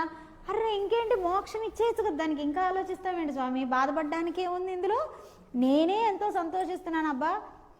హాయిగా పని చేస్తూ కూడా భగవన్నామస్మరణ చేస్తూనే విఠోబానే స్మరిస్తూ పోయాడు కదా, అబ్బాయి ఎంత అదృష్టవంతుడని నేను అనుకుంటుంటే నువ్వు బాధపడతావేంటయ్యా అని అంటే, అలా కాదు, మోక్షం ఎప్పుడో ఇచ్చేసా అతనికి, ఇప్పుడేంటి నేల మీద తిరుగుతూ ఉండగా భూమి మీద తిరుగుతుండగానే ఇచ్చేశాను, మోక్షం is not the question here. మరి ఏంటి స్వామి ఇక్కడ ఇబ్బంది, సమస్య క్యా హే అని అంటే అప్పుడు ఆయన చెప్పారనమాట, నామదేవి ఎప్పుడు అదే శోకమేళుడు ఎప్పుడూ కూడా నాకు ఎదురుకుండానే ఉండాలని కోరుకునేవాడు, నాకు ఎదురుకుండానే నించొని పాటలు పాడాలి అని అనుకునేవాడు. రోజు పాడుతున్నాడు, మరి ఇప్పుడు ఎలా అన్నట్టు. ఇప్పుడు ఎలా ఏంటి స్వామి, పరమపదానికి తీసుకెళ్తున్నావు కదా, అక్కడ పాడించుకో అని. నేను అక్కడే పాడించుకుందాం అనుకున్నాను, కానీ చోకమేలుడికి ఇక్కడ ఈ పండరీపురంలో నాకు ఎదురుకుండా నించొని పాడటమే ఇష్టం అంట, మరి ఏం చేయను అన్నారు. అన్నీ సమస్యలే ఈయనకి, ప్రతిదీ సమస్య, ప్రతిదానికి సొల్యూషన్ ఇంకొకళ్ళు చెప్పాలి. అప్పుడు నామదేవ్ అన్నారట, ఓ అలాగా, మరి ఏం చేయమంటావు స్వామి అంటే, ఏం చేయటం ఏంటి, అతని ఎముకలు పట్టుకొని వచ్చి నా దానికి ఎదురుకుండా ఒక సన్నిధి కట్టు, అక్కడ రోజు అక్కడ పాడుతూ ఉంటాడు అని అంటే బాగుంది. 100 మందిని అక్కడ అంత్యక్రియలు చేశారు, ఈ 100 మందిలో చోకమేలుడిదేదో నేను ఎక్కడ పట్టుకోను, నాకేం తెలుస్తుంది. పైగా అది పడిపోయినప్పుడు కూడా ఒకళ్ళ మీద ఒకళ్ళు పడిపోయి కొంచెం ఇబ్బందికరమైన పరిస్థితుల్లో ఉండే, కాబట్టి ఏమిటేమిటో నాకు ఎలా తెలుస్తుంది, ఇప్పుడు ప్రభుత్వానికే తెలియలేదు. ఇప్పుడు మరి తనది చోకమేలుడిది నేను ఎలా పట్టుకుంటే ఎలా తెలుస్తుంది నాకు ఇది చోకమేలుడి ఎముక అని అంటే, అప్పుడు చెప్పారట, ప్రతి ఎముకని చెవు దగ్గర పెట్టుకొని విను, ఎవరి ఎముక నుంచి అయితే కనుక నా నామ సంకీర్తన వినిపిస్తుందో ఆ ఎముకలు చోకమేలుడివి అని చెప్పారన్నమాట. ఇప్పుడు అర్థమైందా, నరాల్లో స్వామి సంకీర్తన ఉండడం అంటే ఇది. మేము పొద్దున భజన చేస్తామండి, మధ్యాహ్నం భజన చేస్తామండి, సాయంత్రం భజన చేస్తామండి, పొద్దున్న అగరబత్తి వెలిగిస్తామండి, సాయంత్రం అగరబత్తి వెలిగిస్తామండి, మేమేమో బిర్యానీలు వండుకుంటామండి, ఆయనకేమో పటికి వెళ్ళి ముక్క పెడతామండి అని మనం అసలు జబ్బలు సరి చేసుకొని మనంతటి వాళ్ళు లేడనుకొని అనుకుంటాం కదా. ఇదన్నమాట భగవానుణ్ణి నింపుకోవటం అంటే అది. అలా అని చోకమేలుడు ఏం సన్యాసం స్వీకరించలే, అతనికి భార్య పిల్లలు చక్కగా ఉన్నారు. అది సన్యాసం స్వీకరించడం అంటే అదేం ఉత్తినే వచ్చేస్తుంది అనుకుంటున్నారండి, అబ్బో అదంత ఈజీ విషయం కాదు. కొంతమంది అంటూ ఉంటారు అనమాట, భగవన్నామస్మరణ, అబ్బో నీకేమిటి ఇప్పటి నుంచే ఇంత వైరాగ్యం అంటారా. అయ్యో అసలు వైరాగ్యం అంటే ఏమిటో తెలుసా, ధర్మం అంటే ఏంటో తెలుసా, తెలియని వాళ్ళు కూడా మాట్లాడితే ఎలా కదా. వైరాగ్యం అంటే దాని స్థాయే వేరు. ఏదో పెరుమాళ్ళకి మనకున్నంతలో ఏదో కొద్దిగా ఆవగింజంత ఇంగువ మూట అని చెప్పచ్చు అనమాట. ఆ ఇంగువ మూట తీసేసిన ఆ ప్లేస్ అంతా వాసన వస్తూనే ఉంటుంది కదా. అలా ఏదో కొద్దిగా తప్ప వైరాగ్యం ఎక్కడ ఏడిచిందండి బాబు. అమ్మో వైరాగ్యం అంటే అదొక పెద్ద విషయం, అది దాన్ని మనం ఊహించటమే కష్టం. వైరాగ్యం ఎక్కడ ఏడిచింది, అబ్బెబ్బే కదా. మనతోని ఎవరన్నా ఇలాంటి మాటలు అనగానే ఏమనుకుంటాం, మనకి చాలా వైరాగ్యం ఉంది. ఏమే కాఫీ పెట్టావా, ఎంతసేపు ఆలస్యం, చంపుతున్నావు, నేను ఇంకా గుడికి పోవాలి కదా. వైరాగ్యం ఏమిటంటే మనం వెళ్ళి పని చేసుకోకపోవడం వైరాగ్యం, ఇంకోటి చేత చేయించటమే అన్నమాట. పని విషయంలో వైరాగ్యం వచ్చింది తప్ప అదివా ఏ విషయంలోనూ వైరాగ్యం రాలేదు కదా. అది అన్నమాట. అందుకని ఎవరన్నా ఏదన్నా అనగానే అదే వైరాగ్యమేమో, అమ్మో ఏందో నాకు ఈ మధ్య దేవుడి గురించి చాలా చింతన పెరిగిపోయిందండి అని అనుకోక్కర్లే. మనమేం వైరాగ్యంలో లేము, మనమేం సన్యాసంలో లేము. సన్యాసంలో ఉంటే ఇలా ఎక్కడ ఉంటాము, అబ్బో అదొక చాలా టఫ్ అండి. అసలు ఆ మార్గం చాలా టఫ్, అదేమంత ఈజీ కాదు. సన్యాసి పేరుకే బాధ్యతలన్నీ స్వీకరించాలి తెలుసా మీకు. బ్రహ్మచారి కానీ సన్యాసి కానీ ఎక్కువ బాధ్యతలు స్వీకరించాలి. తమాషా కాదు, ఊరికినే ముక్కు మూసుకొని నోనా అని తపస్సు చేస్తా అంటే కుదరదు.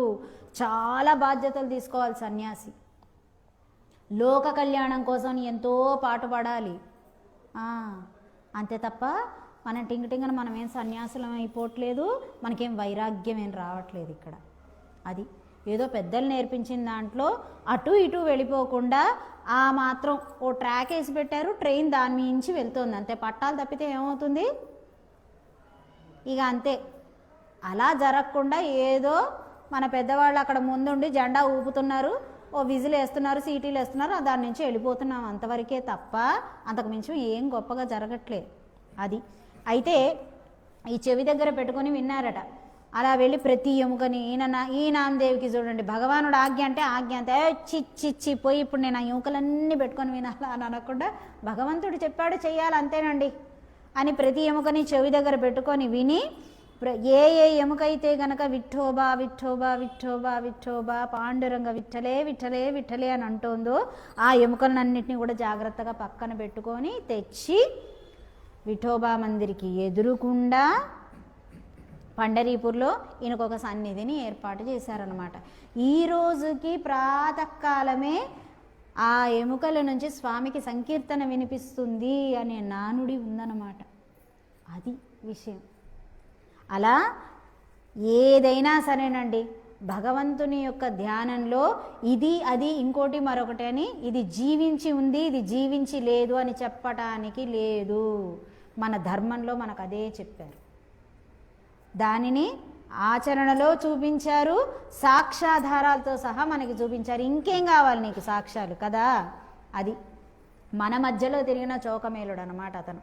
ఇక అదేవిధంగా ఇక్కడ వీళ్ళు కూడా ఏంటండి, నిత్యం ఇన్ని యుగాల పాటుగా వాళ్ళు ఏం చేశారు, ఆ పరమాత్మ యొక్క ధ్యానంలోనే ఉన్నారన్నమాట. ఒకళ్ళేమో ధనస్సుగా ఉండిపోయారు, ఇంకొకళ్ళేమో తరాజుగా ఉండిపోయారు. తులై విల్లి, తులై అంటే తరాజు, విల్లి అంటే ధనస్సు, అదే రూపంలో ఉండే ఆ నామస్మరణే చేస్తూ ఉన్నారన్నమాట. అందుకని స్వామి ఏం చేశారు, ఈ పేరుతోటే ఈ క్షేత్రం కీర్తింపబడుతుంది. సాధారణంగా ఒక క్షేత్రం ఉంది అంటే భగవానుడి పేరుతో కీర్తింపబడుతూ ఉంటుంది. కానీ ఇక్కడ ఈ వస్తువుల పేరుతో ఆ వ్యక్తులు, అంతకుముందు ఆ వ్యక్తులకి ఏదో పేరు ఉండే ఉంటుంది కదా, ఆహా కాదు, వస్తువుల పేరుతోని ఈ క్షేత్రం కీర్తింపబడుతుంది అన్నమాట. అది ఎక్కడికి వెళ్తున్నామయ్యా అంటే తరాజు ధరసు ఉన్న క్షేత్రానికి వెడుతున్నామండి అంటున్నాను తప్ప ఫలానా స్వామి ఉన్నటువంటి క్షేత్రానికి వెడుతున్నామని చెప్పటంలే. భగవానుడు అంత వాత్సల్యం కలిగినటువంటి వాడు, అంత సౌలభ్యం కలిగినటువంటి వాడనమాట. ఎవరికి ఎక్కడ క్రెడిట్ ఇవ్వాలో అక్కడ క్రెడిట్ని ఇచ్చేస్తారన్నమాట. అవన్నీ మనకి మార్గదర్శకాలు. ఒక ఇంగ్లీష్లో చెప్పాలంటే నాన్ లివింగ్ థింగ్ కదా, తెలుగులో అయితే అంటే మనకి మన సంప్రదాయంలో అయితే దాన్ని నాన్ లివింగ్ థింగ్ అనరు, రైట్. కానీ ఊపిరి అనేటటువంటిది తీసుకుంటోంది అని మనకి కనిపించని ఒక వస్తువు కూడా భగవానుడికి ఆత్మ వస్తువై ఉన్నదనమాట. అలా మనం అందరం కూడా ఆయనకు ఆత్మ వస్తువులుగా అయి ఉండాలన్నమాట. ఇక్కడ తూమణి మాడత్తు అని అన్నాం కదా, వీళ్ళు ఇరువురు కూడా అంటే తులై విల్లి ఆ రెండు వస్తువులు కూడా ఏ దేహంలో ఉన్నా సరే దానినే మణులతో ఉన్నటువంటి మేడగా తయారు చేశారన్నమాట. ధనస్సు ఉందంటే అది దానికి శరీరమే కదండి, తరాజు ఉందంటే ఆ ఆకారం దానికి శరీరమే కదా. వాటి భగవంతుడు వాటికి ఇచ్చినటువంటి శరీరాలని మణులతో నింపినట్లుగా చేశారన్నమాట. అది అటువంటి సౌభాగ్యం మనకందరికీ దక్కాలని ప్రార్థిస్తూ మనం ఈ క్షేత్రానికి వెళ్ళినప్పుడు కాదు, వెళ్ళాలి. అక్కడ ఈ పాశురాన్ని మనము అమ్మవారితో పాటుగా స్వామివారికి విన్నవించుకునే విధంగా ఆ భగవానుడు మనని కటాక్షించాలని ప్రార్థిస్తూ ఈ పాశురాన్ని ఒకసారి చెప్పుకుందాం. తూమణి మాడత్తు சுத்தும் விளக்கெரிய தூபம் கமச துயிலணை மேல் கண்வளரும் மாமான் மகளே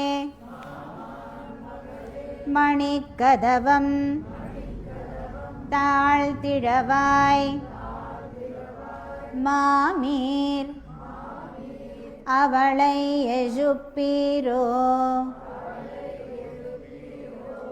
உன் மகள்தான் ஊமையோ அன்றிச் செவிடோ அனந்தலோ ஏமப்பெருந்துயில் மந்திரப்பட்டாடோ மாமாயன் மாதவன் வைகுந்தன் என்னென்று நாமம் பலவும் நவின்ற ఏలోర్ ఎంబావాయ్. ఒకసారి మనమందరం కలిసి అమ్మవారితో పాటుగా స్వామివారికి ఈ పాశురాన్ని విన్నవించుకుందాం.